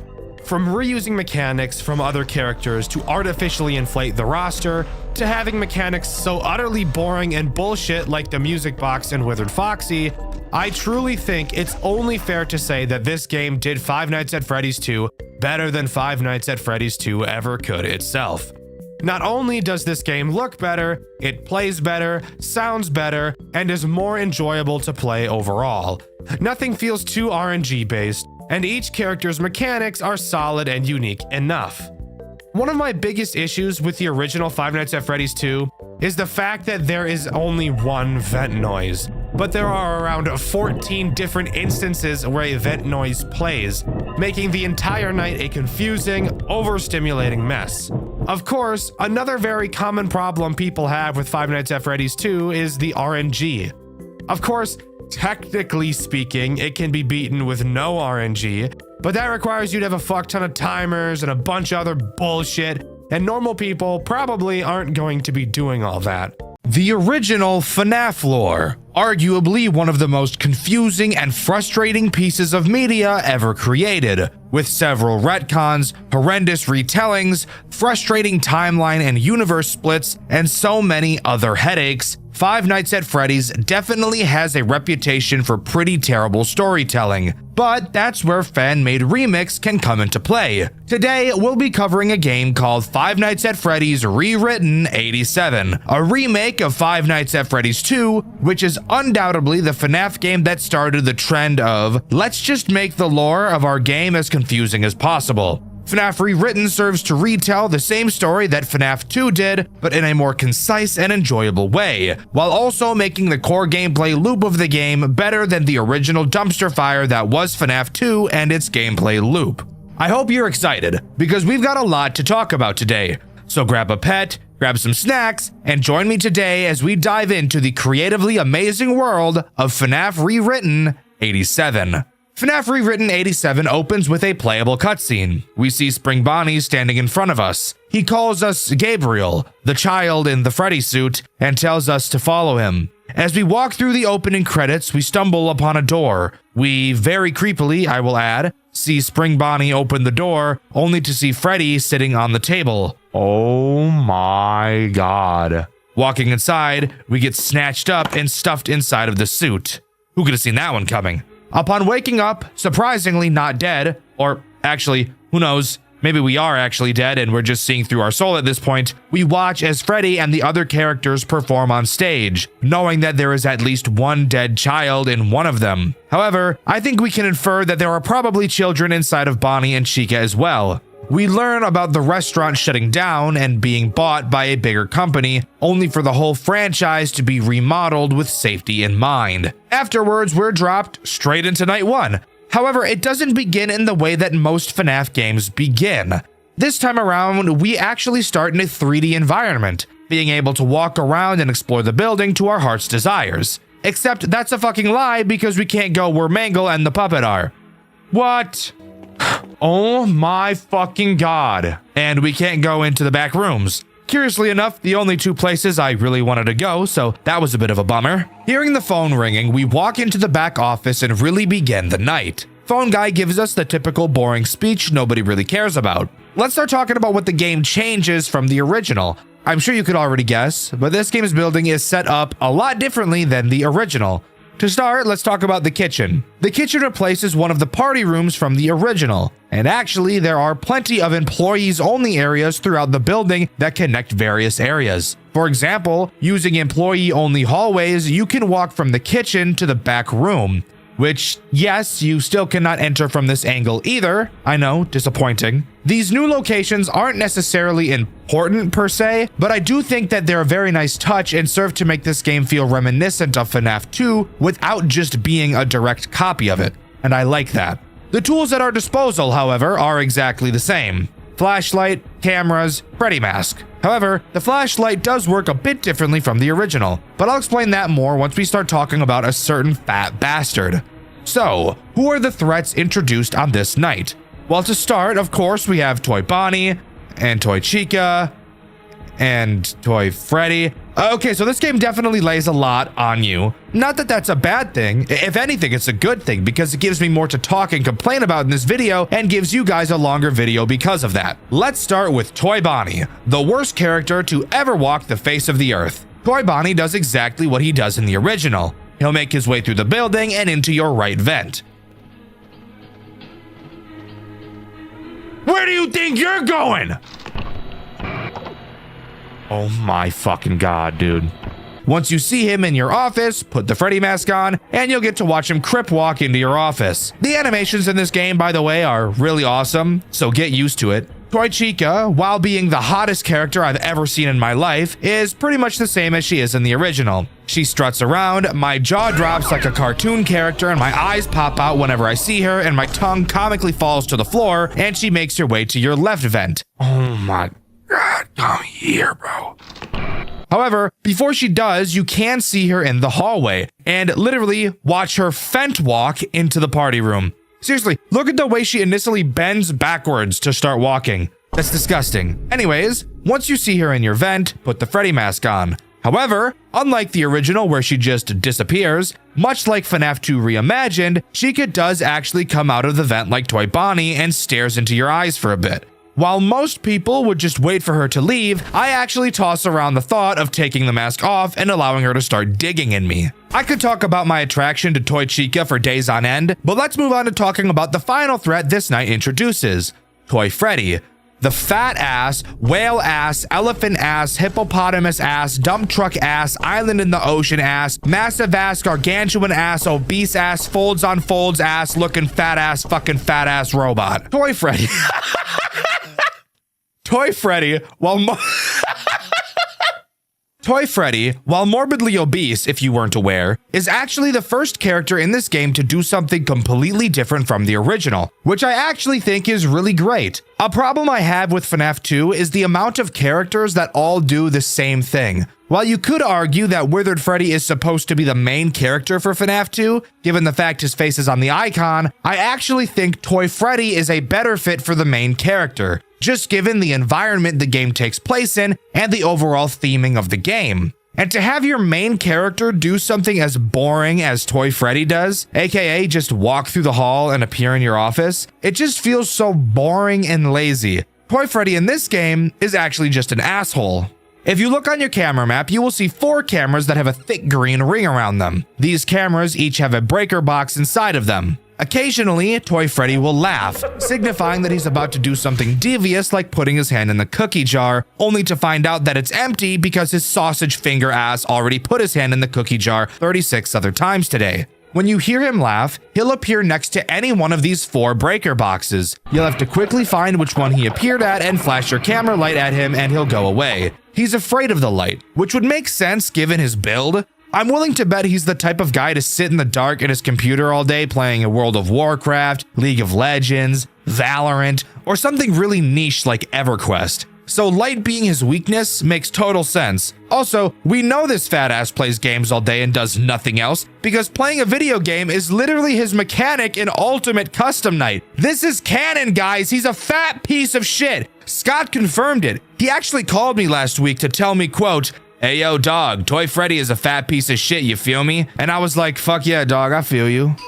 Anyways, moving on to the last thing I want to talk about before we move on to night 2. The way the camera in this office controls. There's no other real way to describe it except fucking awful. It just feels really bad and awkward to control. It lags behind your mouse, which I'm pretty sure was intentional, but it just feels off. I was trying to click Toy Freddy's nose in my playthrough, which you can see over on my second channel, Dxtr Black, and I just literally couldn't get the camera to stop freaking the fuck out while I was trying to do so. On top of that, there's this weird stutter it has when you go near the vents. You'll go to click on a vent to shine your light at it, but before you can, for no reason, the camera will just stutter and move even more, even if your mouse isn't moving. It's goofy. I know I nitpick a lot in these videos, but I think controls are something that should be nitpicked. That needs to be nailed. Remember how I said that was the last thing I wanted to talk about before moving on to night 2? Well, I lied. There's actually 2 more things I want to mention. First, I forgot to say the music box is still a thing. Now, I'm not going to harp on it too much. You guys know how I feel about music boxes. AIDS, poop, and balls. There. The other thing I want to mention is what happens after you beat night 1. You'll get tossed back into the POV of Gabriel standing on stage as Bonnie and Chica perform around you. Hi, hi, hi, hi, hi. Hi, hi, hi, hi, hi. Hi, hi, hi, hi. Hi, hi, hi, hi. Hi, hi.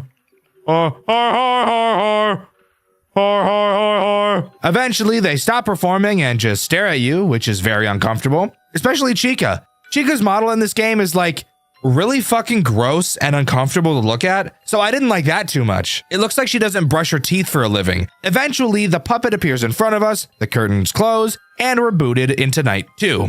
Night 2 starts by allowing you to walk around the building yet again. However, this time, we're actually allowed to go inside the arcade room. And of course, if you couldn't take a guess, there is an arcade machine that we're able to play. In this minigame, we play as a fucking drill car, which is pretty riz. We have to drive around and pop several balloons across the map. After we're done, an exit door will appear and we can end the minigame. However, if you know anything about FNAF minigames, then you'd know there has to be a secret in here somewhere. And a secret there is. After collecting all the balloons, if instead of going into the exit door you continue, you'll find a glitched wall. Driving into it will put you into a normal car. After a bit of driving, we stumble across one of the pizzerias with a crying child outside. Getting out of the car, you'll notice we're playing as Afton. We walk up to the child and presumably murder it, only for the puppet to appear in the reflection of the game, telling us that if we go deeper, it will stop us. Whatever that means. With that, another exit door appears and we're free to leave and continue the night as usual. After that, there's nothing more to do than walk into the office and talk about what new threats this night introduces. And the first threat we'll talk about is Withered Foxy. Nothing much interesting to say about this guy. He works in the exact same way as the original. He'll appear in your hallway every now and then, and all you have to do is flash him a bunch and he'll go away. One thing I do want to mention about him and why I actually like him in this game more than the original is because you flash him with your mouse, which means my poor little control key won't fucking explode.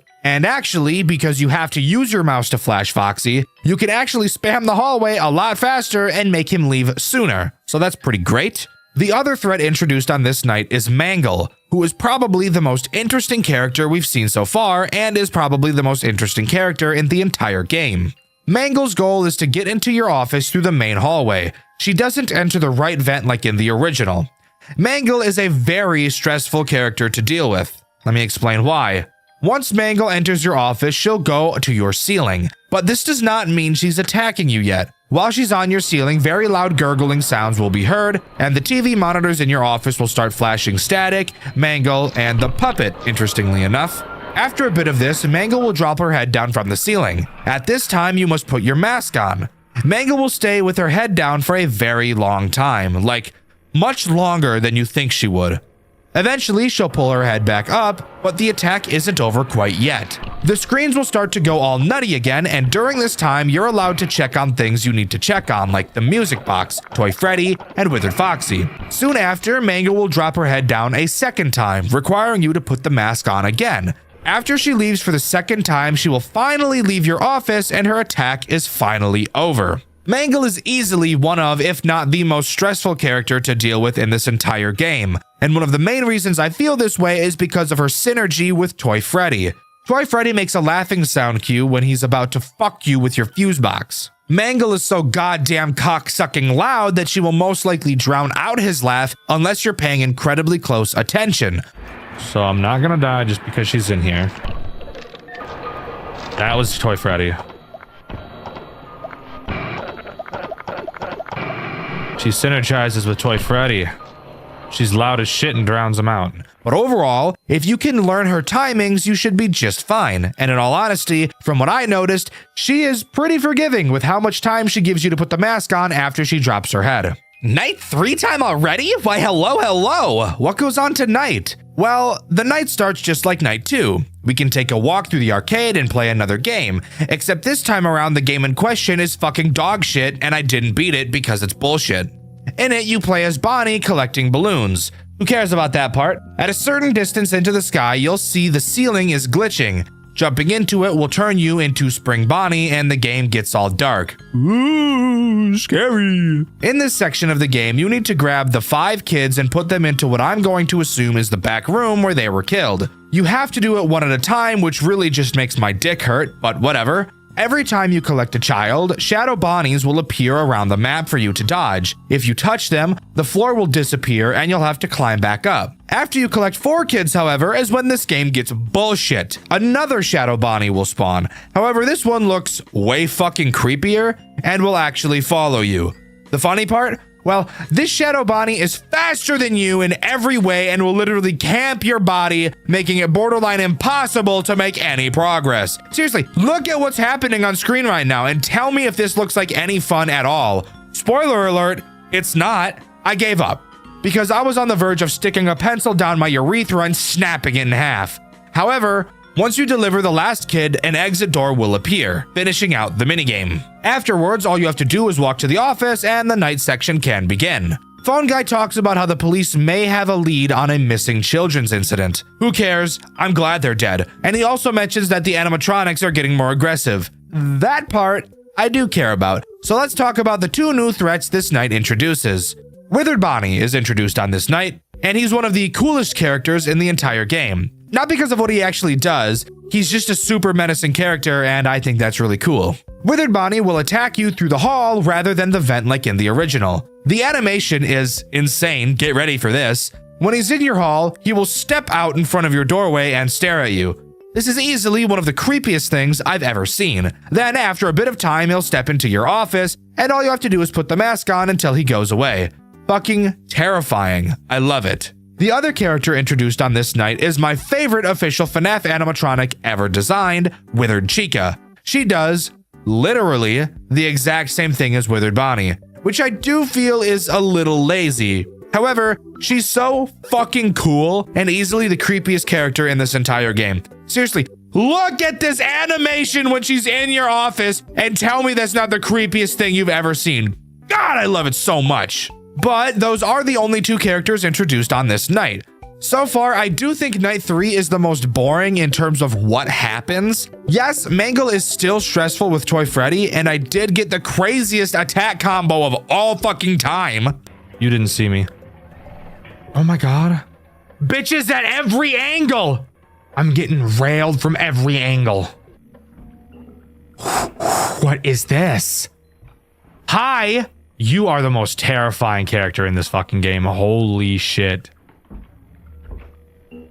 That's badass, dude. Oh my god, and look who's still fucking here. But in terms of what Night 3 actually brings to the table, I do feel it is a bit lackluster. I know that Toy Bonnie and Toy Chica do the same thing, but at least in a game like FNAF 2 Reimagined, while Bonnie and Chica variants did do the same thing, at least the Withereds and the toys attacked differently from each other. The only thing that's different between the variants this time around is where they come from to get into your office. Night 4. Fuck this. Terrible character introduction. Let's just jump right into it. To begin, of course, we walk through the arcade and play yet another minigame. That is, unless you're me. Since I didn't complete the bullshit minigame from Night 3, I couldn't play the minigame on Night 4. Had I known that was going to be the case, I would have forced myself to beat Night 3's minigame. But fuck me, I guess I'm locked out of all the minigames for the rest of my playthrough. But what actually happens in this minigame? Well, I'm honestly glad I never did play this minigame because it appears to be just as frustrating as the last. In it, you play as who I think is Mangle. You're tasked with finding 5 balloon boys around the map. Afterwards, you move on to the next round and holy shit! It says there's 20 fucking rounds. I think I'm gonna shoot myself. Luckily for us, actually collecting the balloon boys isn't the real objective. Occasionally, a crying child will appear from the ground, and these are the real characters you want to collect. After collecting your first one, a shadow Bonnie will appear on the map. Touching one will cause the timer at the top of the screen to decrease very quickly, so don't touch them.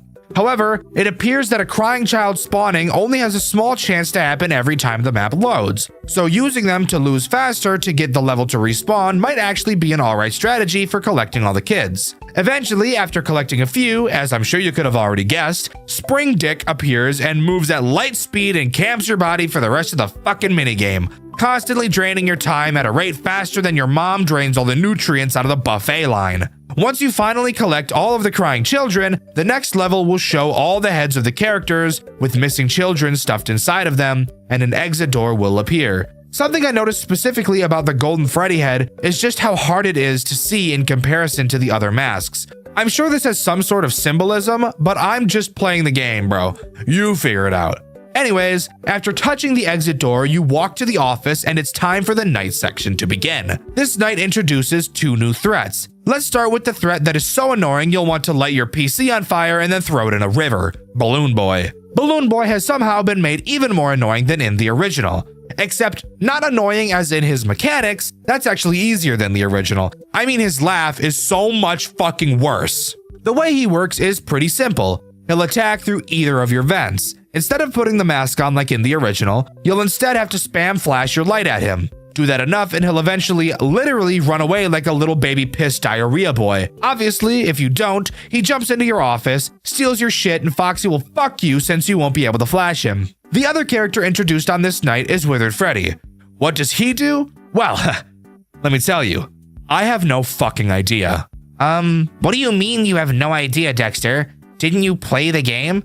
Yes, I did. However, this series and this Dxtr White video specifically, I wanted to try something a little different in the video creation process. Typically, after I finish recording a black series, if I think the game was worthy of a white video, I'll put it on my white list. Depending on how much I either liked or disliked the game, will determine how high up on the list the game will go. And when it comes time to script a Dxtr White video, I choose the video at the top of the list and write the entire script in one sitting. I feel this leads to the beginnings of my scripts being really hard to get into, and I feel that it also makes the amount of energy I have near the end of the script drop off. So I thought for this game I'd try something new.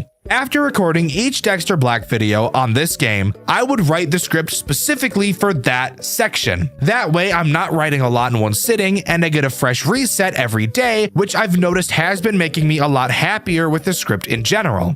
However, this does bring up an interesting issue that I've only noticed now while writing and talking about Night 4. While yes, Withered Freddy was introduced, for some reason, he literally never attacked me once throughout the entire night. So I quite literally have no idea what he does and I can't really talk about it. So, this is a little awkward. I'm gonna consult the wiki real quick. Just give me a second. Let me just, 87, okay, and Night 4. Okay. Ah, here we go. We just we'll go to the hallway. On that.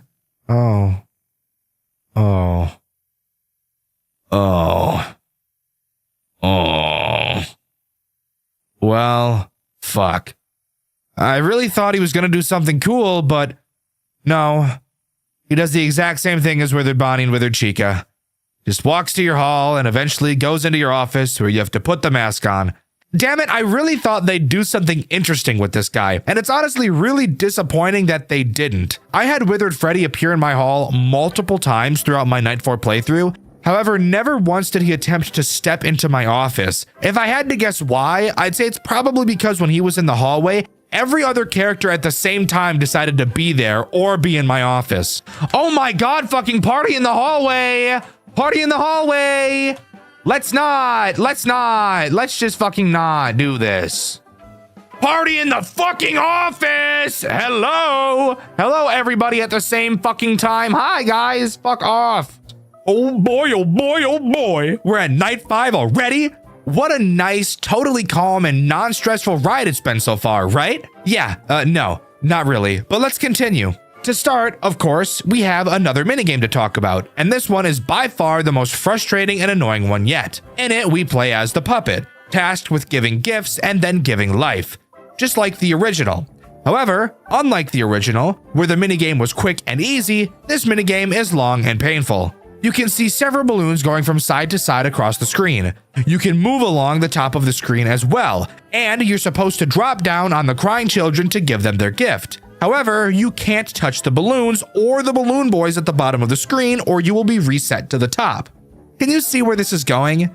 This minigame relies on luck, and you just fucking waiting for a good opening to drop down. And get this, as it goes on, it gets even worse. Every time you get a gift, a shadow Bonnie will appear in the balloons. These shadow Bonnies will move around and literally push the fucking balloons when they touch them, making the waiting for timings part even more fucking annoying. And you have plenty of them in this game. This game can take several minutes depending on your luck. Hell, I wouldn't be surprised if it took someone over 15 minutes to complete this bullshit. After giving the gift to the last kid, the screen goes dark and we're told to give life, putting the character masks on each of the children, with the puppet eerily watching in the background. After giving life, the puppet goes on a 2-decade rant. She gets upset that we keep playing these games, learning what happened to the children, even at its attempts to stop us. She says she has to kill us because apparently us knowing will make them truly die. She says this because obviously she gave them life in the forms of the animatronics. But I'd argue to say that this is a fate even worse than death, Miss fucking Puppet.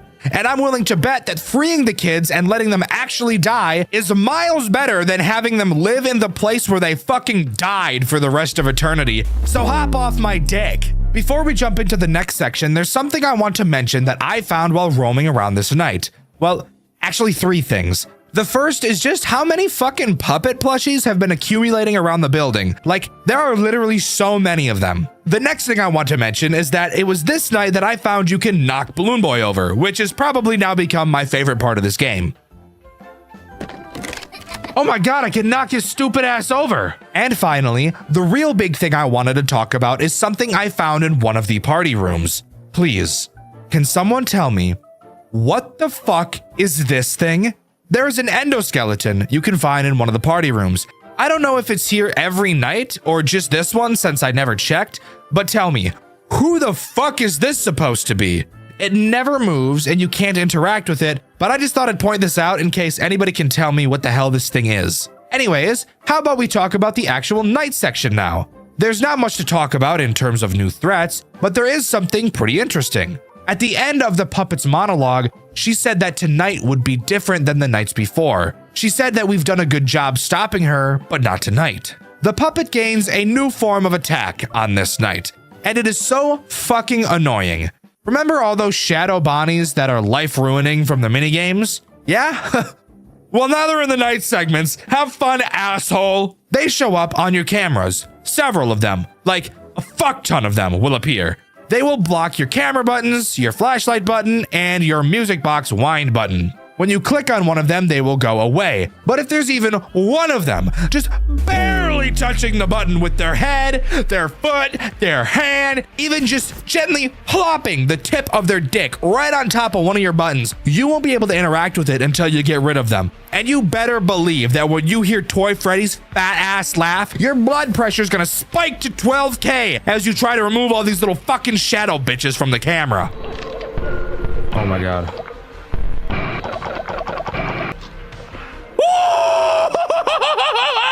But that really is the only new thing added to this night. Of course, this night is much harder than night 4, and yes, it's still just as overwhelming with characters constantly jumping all over your shit and grinding in your office constantly throughout the entire night. Thank you for asking. Night 6 time! Holy fucking shit, is there a lot to talk about here. I was honestly expecting this video to be close to 20 minutes, but nope. We're going way over today. So, it was at this moment I learned that in order to play Night 6, I had to beat all the minigames from the previous nights. Fuck me. So I did that, and now here we are. This night begins with a cutscene, talking about what I can only assume to be the bite of 87. Or the bite of 83? I think this one is 83, I'm pretty sure. I literally don't know the FNAF lore at all, it's so fucking awful. In this cutscene, we play as Jeremy Fitzgerald, going into a play area to retrieve a Freddy plushie. Of course, this play area is where Mangle is kept, and it's at this moment we notice that Mangle has the toy in her mouth. Attempting to go get it, she crawls away into the slide. Following behind her, she goes down the slide and we lose sight of her, only to see that she's placed the toy in a very convenient spot. Ooh, convenient. Going to grab the toy, Mangle swoops down on us like a pedophile in the park and bites the shit out of us, killing us instantly. Jeremy is then fished up by Old Man Consequences. He explains how people who have died unfairly don't get reeled up to the surface and are forced to stay underneath the ocean until they get peace. Even though we as Jeremy died unfairly, he explains that he made an exception for us because we died due to the supernatural. He also knows that we haven't finished what we started. This conversation with him goes on for a very long time, so let's just skip to the interesting part. We come back to the building. Of course, we're playing as Michael, not Jeremy. Just wanted to make that clear in case anyone was confused as to what was going on. We are indeed Michael Afton in this game. We enter through the back of the building through a vent and go to walk back to the office. However, before we do that, I want to point out that for some reason, Toy Freddy is not on stage and is instead standing in the same party room we saw that weird endoskeleton in previously. Oh, and of course, there's yet another minigame to play. Heading into the arcade, we can begin. This time we play as Chica and we have to bring a bunch of cupcakes to a table. You'll notice that this time around, there is a lack of Shadow Bonnies. That is, until you collect all the cupcakes. If you head up afterwards, you'll see the stick figure Jeremy pointing you towards a wall. Walking into it, we get teleported to a room with several platforms. It's in this room where the big bitch Shadow Bonnie is present. If he touches you, you get teleported back to the cupcake table and will have to come back. In this big platform room, there are characters from every other minigame you've seen so far, retrieving one of the missing children from each, giving them gifts, and then finally giving them life once more. The puppet tells us we need to stay out of its way, and an exit door appears for us to leave. Candy Cadet thought it'd be a great idea to block my fucking path to the office. He speaks to us, but it almost seems as though the puppet is speaking to us through him, given exactly what he says to us. Congratulations, Michael. Oh, hey, Candy. You had won a free story. No coins required. Why do you know my name? Hey, Candy Cadet. Michael, you should have never come back. Oh. I told you to leave us alone. Oh, is that the fucking marionette? I'm happy. We are all happy. Do not try to take them away. You're not all Jeremy happy. tried. You do not want to be like Jeremy. Right, Michael? Oh yeah, Jeremy got bit. If you answer that phone, if you listen to Jeremy, I will have to stop you. I know there is good in you. I know you are sorry. Please leave. Oh, okay. You can't stop me, bro. After this, we find a different way to the office, and the night begins. Nothing new to talk about here, it's just a harder version of Night 5. That is, until we see a certain shadow rabbit in our cameras and the building goes dark. The lights come back on, and the phone begins to ring. Every camera has too many balloons on it, and our Freddy mask has been replaced by a foxy one. There's no better way for me to explain to you what happens next. It's much better if you just watch for yourself.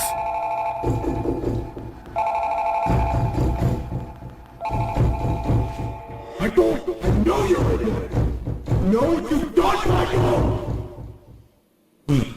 Brother is dead, Michael.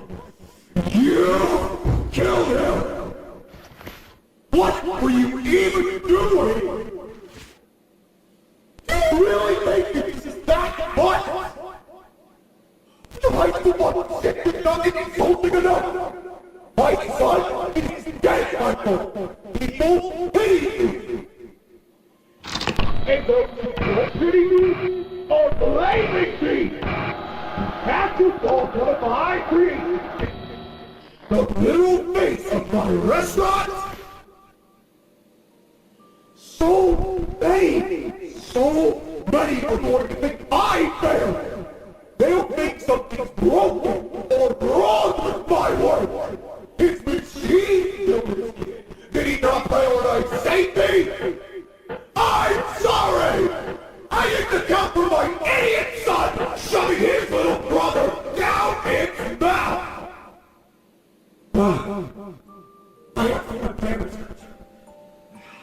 I hate people to know this poor horseplay that it caused this. It was no fault of mine. You are almost an adult. You deserve to take full accountability for this. All of it.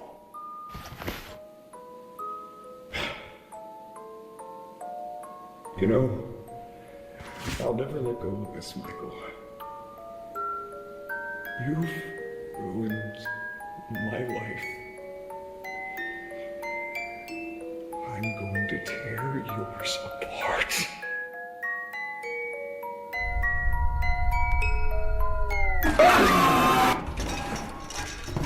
So, Michael has an episode, and Mangle is able to slip into the office and attack him. But hold up. What if I told you Mangle didn't get him? Michael comes to. He survived by jumping into one of the vents. Now it's time for us to make our grand escape.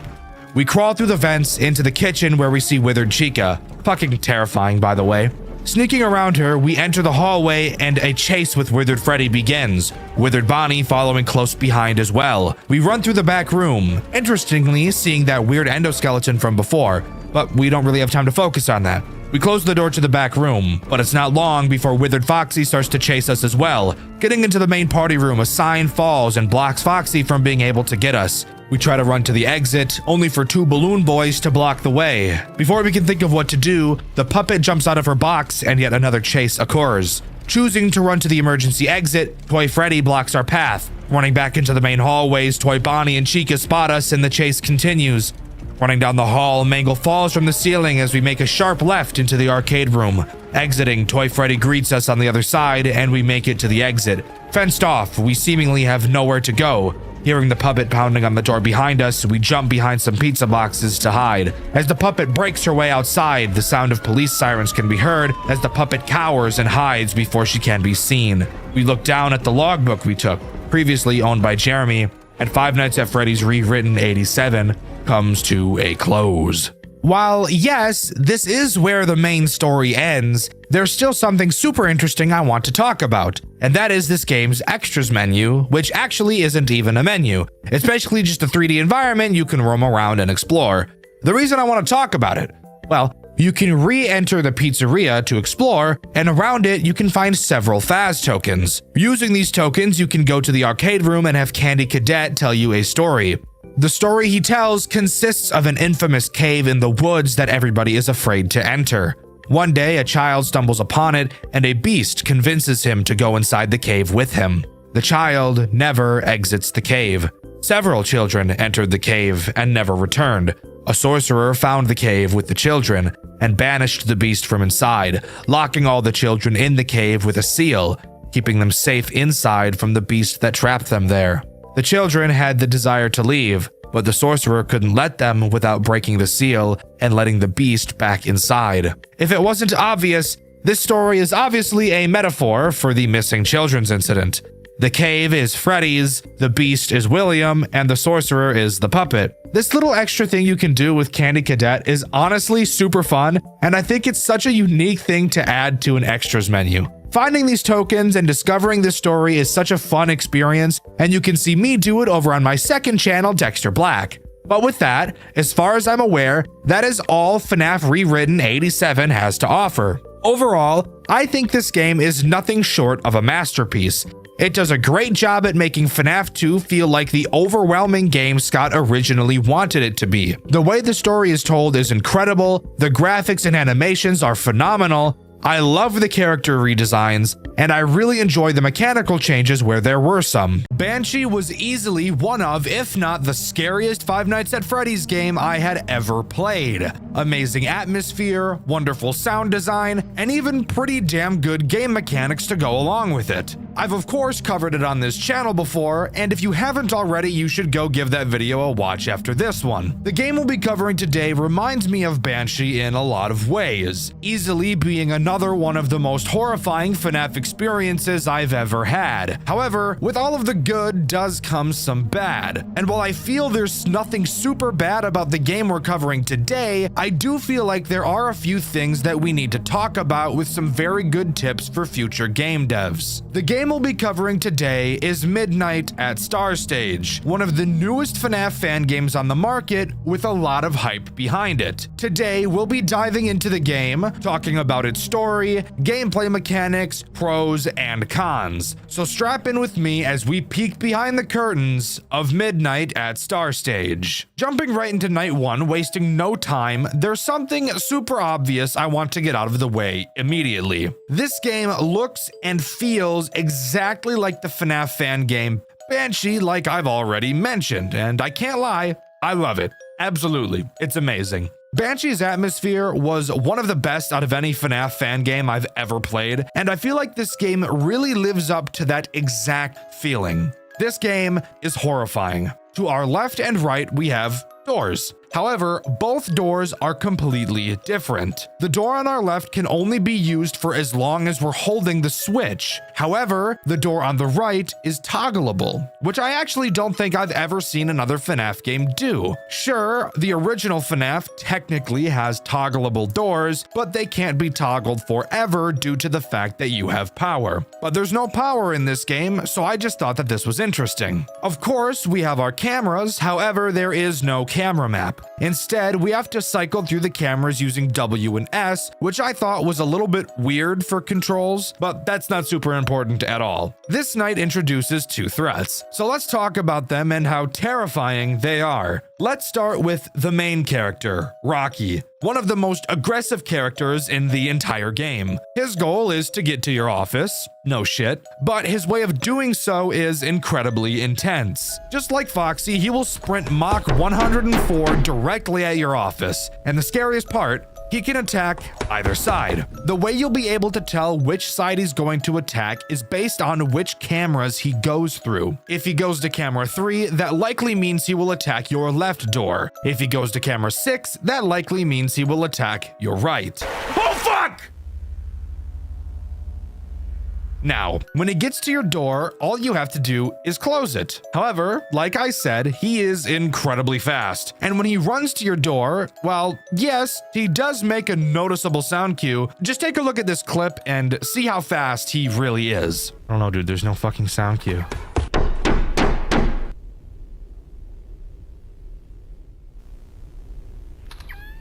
What? Yeah, he is very fast. And this game is about to be both really fucking hard and really fucking scary at the same time. Strap in, guys, it's about to get crazy. Anyways, moving on to the next threat we have to talk about, that being Rash the Cat. Rash the Cat really goes to show how difficult this game is going to be, and that mainly comes in the form of how much synergy he has with Rocky. Just like Rocky, Rash too can attack both of your doors. However, he is completely silent. Very reminiscent of Springtrap from Banshee, he will creep up silently to either of your doors and stare at you. All you have to do to make him go away is stare back. Oh my fuck!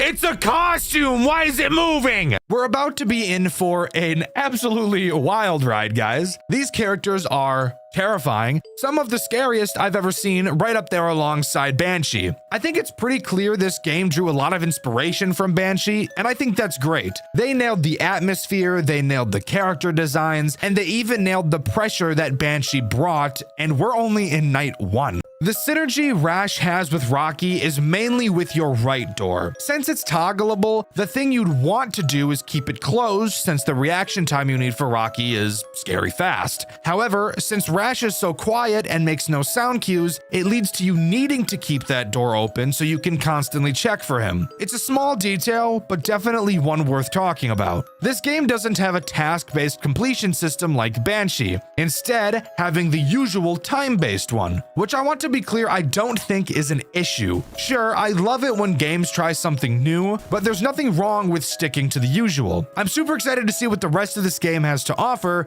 so without further ado, let's move on to night 2. Psych! I lied. First, we have to talk about Night 1's post-night minigame, and why I don't give a fuck about it. In it, we have to collect a bunch of bullshit scattered around the building. Boring! I'd rather jump into a glitching wall and get teleported next to a ninja by a campfire. Thank you very much. After teleporting, we touch the fire, and the minigame abruptly ends. Now we can move on to Night 2. Guys, I've got some great news for you. After a long time of waiting, the Skaggs plushie is finally live! I've been working with Makeshift to make the perfect Skaggs plushie possible, and I think he's turned out perfect. We obviously talk a lot about Five Nights at Freddy's on this channel, so I figured it'd be great to make him in the exact style as the FNAF plushies, which means he'll easily be able to sit on your desk or shelf without falling over. You guys made this possible. I could have never done this without you. To everyone who supported the petition a few months back, thank you guys so much. But you guys have to be fast, as Skaggs is only around for a limited time. Once this campaign is over, he'll be gone forever, so you really don't want to miss out. This is hands down the coolest thing that has ever happened to me as a YouTuber, and I never thought 2 years ago when I started this channel that it would get me this far in life. Thank you guys so much. I really appreciate every single one of you. You guys have made my dreams come true, and this is one small way I can celebrate that. So go get yourself a Skaggs plushie before time runs out. He's the perfect gift for anyone who likes stuffed animals, and I guarantee if you put this guy in your bed, the Huzz are gonna flock to you like birds. So that's always a plus too. Thank you guys so much for all the support, and thank you to Makeshift for making this plushie with me and putting up with my constant tweaks to make sure that Skaggs is as perfect as he is. Sorry for interrupting. Let's get back to the video. Night 2 really goes to show how this game is eventually going to have to be played out, as it adds one of the most annoying threats in this entire game. That being Bowie. Bowie acts as this game's eye slut. That's right, I'm coining a new FNAF term, and I expect it to be used very frequently by everyone in the fandom from now on. Eye slut refers to a character archetype that revolves around said character needing to be stared at, and that's the only fucking mechanic. And this game's eye slut is Bowie. Bowie will randomly move around cameras 3, 6, and 9. Some would even say, damn she fine. If you ever don't glance at Bowie for long enough, he'll appear at your door where no matter what you do, even if you close it, he'll still close the gap between his willy and your butt and start clapping your shit like a crowd after a good performance wanting an encore. The real issue with Bowie isn't even Bowie himself. It's more so due to the fact that it makes Rocky so much scarier. Whereas before, all you really needed to do was watch him so you could tell which side he was going to attack, while Bowie is active, you should be staring at him the entire time. So this leads to you needing to be able to react to Rocky every single time. So if your reflexes are shit, you will be shit at this night and the entire game as a whole. But overall, this night isn't too bad. Now we can move on to the post-night 2 minigame, which is much the same as the first. This time around, we actually play as a different night guard, which is interesting. And this time we're tasked with taking some animatronics to the stage. Boring! I'd rather jump into a glitching wall and get teleported next to a ninja by a campfire. Thank you very much. After teleporting, we touch the fire and the minigame abruptly ends. And now we can move on to night 3. Actually, I lied a bit. I just thought it'd be kind of funny to repeat the ending of the last section since you do the same thing. What I want to talk about is that for some reason during this minigame, the monkey we first see is in the 2D style like everything else. But if you do some exploring, you'll find the other characters, except they'll be in the normal 3D rendered states, which is honestly just super uncanny and creepy. It's cool, it's random, it's unimportant, but I wanted to mention it. Are you guys ready for night 3? I really don't think you are. Like, really ask yourself the question, am I ready to learn about the third night of this game? Dexter's asking me to think about it, so that clearly means I'm about to learn about the most soul-degrading thing of all time. Did you ask yourself the question? Great, let's move on to night 3. Night 3 introduces a certain type of mechanic, a very common mechanic in FNAF games. Almost every single FNAF game has at least one of these, actually. And fun fact, this very mechanic was what spawned the most recent Dexter White song, Nintendo No. Go listen to it. It's on all streaming services, by the way. Is that enough of a hint as to what type of mechanic is slid into my butthole on this night? Well, if it's not, let me help you a bit. This night introduces a fucking monkey. I don't even want to do it the due diligence of saying its stupid fucking name. It's a piece of shit. In fact, it's the same monkey we put on stage in the last minigame. Monkey Dick has his own stage, and thankfully, he's nothing like Bowie, who requires me to stare at him all night. However, he does something arguably worse. Occasionally, at random, throughout the night, he will slam his cymbals together. And now, I want you to take a solid guess as to what it is we have to do after hearing these cymbals. Really think about it.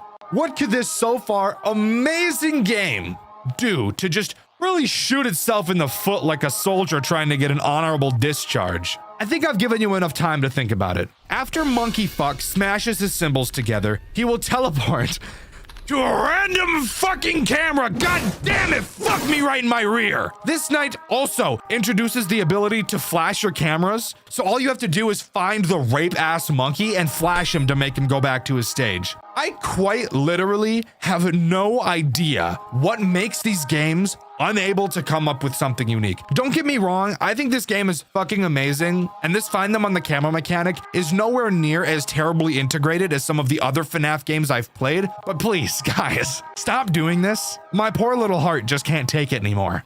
But aside from that, that's all this night adds. Now we can move on to the post-night minigame. In it, we're driving a car right after a beer. We can choose to hit some deer on the road, but the game would really prefer we didn't. Fuck the actual point of the minigame. We all know that there will be a glitch somewhere. And sure enough, at a certain distance, you will see a glitch. Bam down and you'll be teleported to the fire with the ninja. Touch the fire and the minigame comes to a close. I have no idea what this fire could be symbolizing. And yes, by the way, I know that this is most likely not a ninja, but I'm noticing while writing this that in my playthrough, which you can see over on my second channel, Dxtr Black, I actually never found the glitch in the first minigame. So now I'm dreading having to replay the whole game later. But that's future me's problem. And I don't give two fucks about future me. For now, let's move on to night 4. Damn.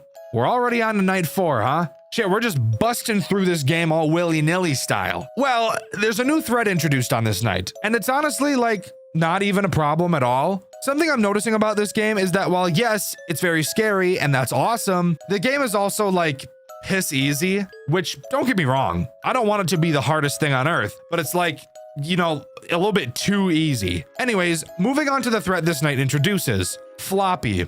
Yes, I'm serious. Get it out of your system. I know it's a completely ridiculous name, but that's his name, and we love him just the way he is. And the way he is basically just a fucking statue. Floppy sits directly outside of your right door, and his mechanic is cool at a glance. Floppy is a weeping angel and will only move when your door is closed and you can't see him. So he directly synergizes with both Rocky and Rash. However, if you've seen my playthrough over on my second channel, Dxtr Black, then you'd know that the need to have this door closed at all times isn't really present, as you need the door open at all times to see if Rash is there. So keeping it closed at all times is actually just a pretty bad idea. And it's not even like Floppy moves at an insanely fast rate, because he really doesn't. So for most of the game, it'll be like he's just a fucking decoration. It looks scary, and that's cool, but generally speaking, he doesn't really add anything to the gameplay loop, which I do think is very disappointing. I've thought for a bit on how you can make him more interesting without changing his mechanic at all, and I think I have 2 decent ideas. The first being the one I would personally go with. Really make him a weeping angel and force you to look at him, not just have the door open. This would make him much more threatening, albeit the most annoying thing on earth. The only other way you could make Floppy more threatening is somehow designing a way to make closing his door more needed. Because quite literally, the only time you ever need to close the door is the 2 seconds it takes to make Rocky go away.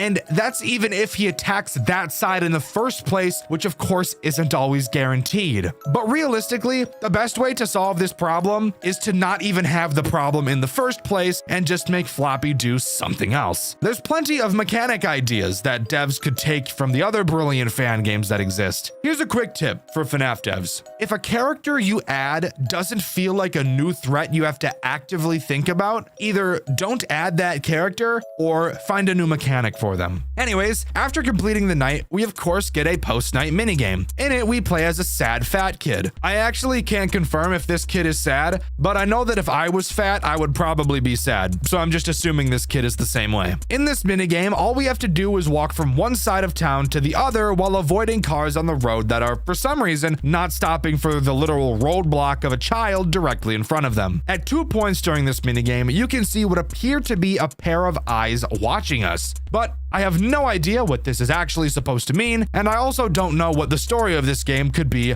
literally at all. Now, for the glitch, which this time around is completely unobvious. If you get all the way to the end of the map, what you're supposed to do is just touch the edge and you'll be booted to the menu. This is what I did on my playthrough, which you can see over on my second channel, Dxtr Black. There's blood leaking out of me, knowing that I'll have to go back and fix this, but whatever. If instead of touching the edge, you instead go all the fucking way back, really getting Tubby his exercise, and touch the edge next to where you started, which by the way shows no indication of being glitched, so this is just bullshit, then you will be teleported to the fire with the ninja, touch the fire, and we can move on to night 5. Night 5 introduces one new threat, and I'm honestly surprised that it does. Very uncommonly do I find FNAF games that consistently add a new threat with every night, and I honestly really appreciate this game for doing so, albeit both this threat and last night's threat are pretty lackluster. But before we talk about the threat this night introduces, we need to talk about this night's phone call, because even though it's by far the shortest one, it easily is the most interesting we've heard so far. The phone guy just tells us that tonight will be our last shift, because the floppy suit almost killed the employee who was inside of it. So that's just based in Riz, I can't even lie. Anyways, on to talking about the threat that this night introduces, that being the fucking mouse that the game didn't tell me the name of, so that's just awesome. Mickey Mouse fuck-ass boy adds a mechanic that honestly might as well not even exist. I struggle to figure out whether I think the mouse's mechanic or Floppy's mechanic is more worthless to the gameplay loop. Dicky Mouse will randomly appear on whichever camera you're looking at. When he does, you won't be able to switch between cameras. To make him go away, all you have to do is flash the camera.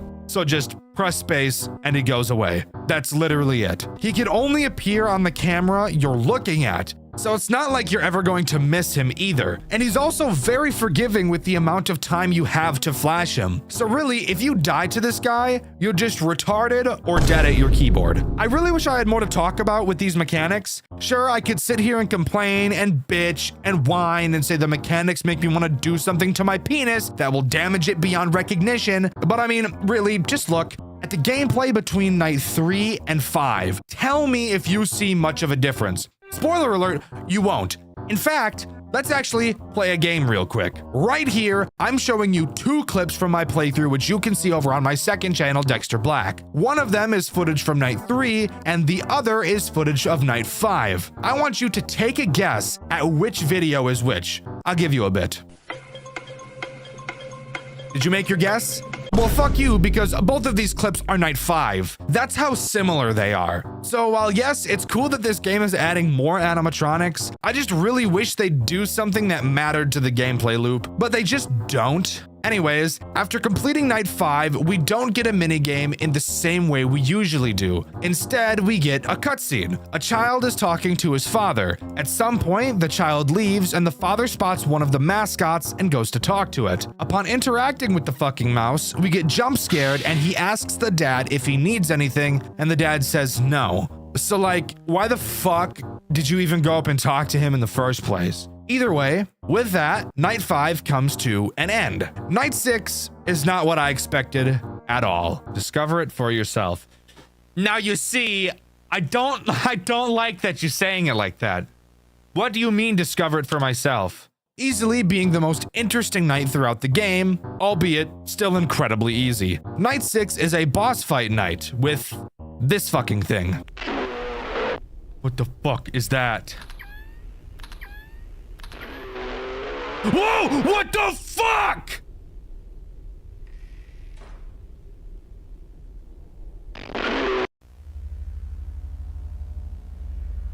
The fuck was that? Tell me that wasn't the coolest and most terrifying thing you've ever seen in your life. So yeah, this is the final boss of the game. Do I have a reason as to why it looks like this or what lore significance it has? Literally fucking no. Not at all. But who cares, because he looks fucking sick. The way he works is incredibly easy. He can attack both doors. He works pretty much entirely off sound cues. He will be moaning throughout the entire night, which I will add is very gross, but I guess that's just what he's into, so I'm not gonna kink shame the poor guy. Whenever he moans, that tells you that he's moved. If you ever see him at your left door, all you have to do is hold the door closed. He will begin banging on it, so just make sure you hold it closed until he stops. If it wasn't obvious, all of the other characters aren't activated on this night, so you don't really have to worry.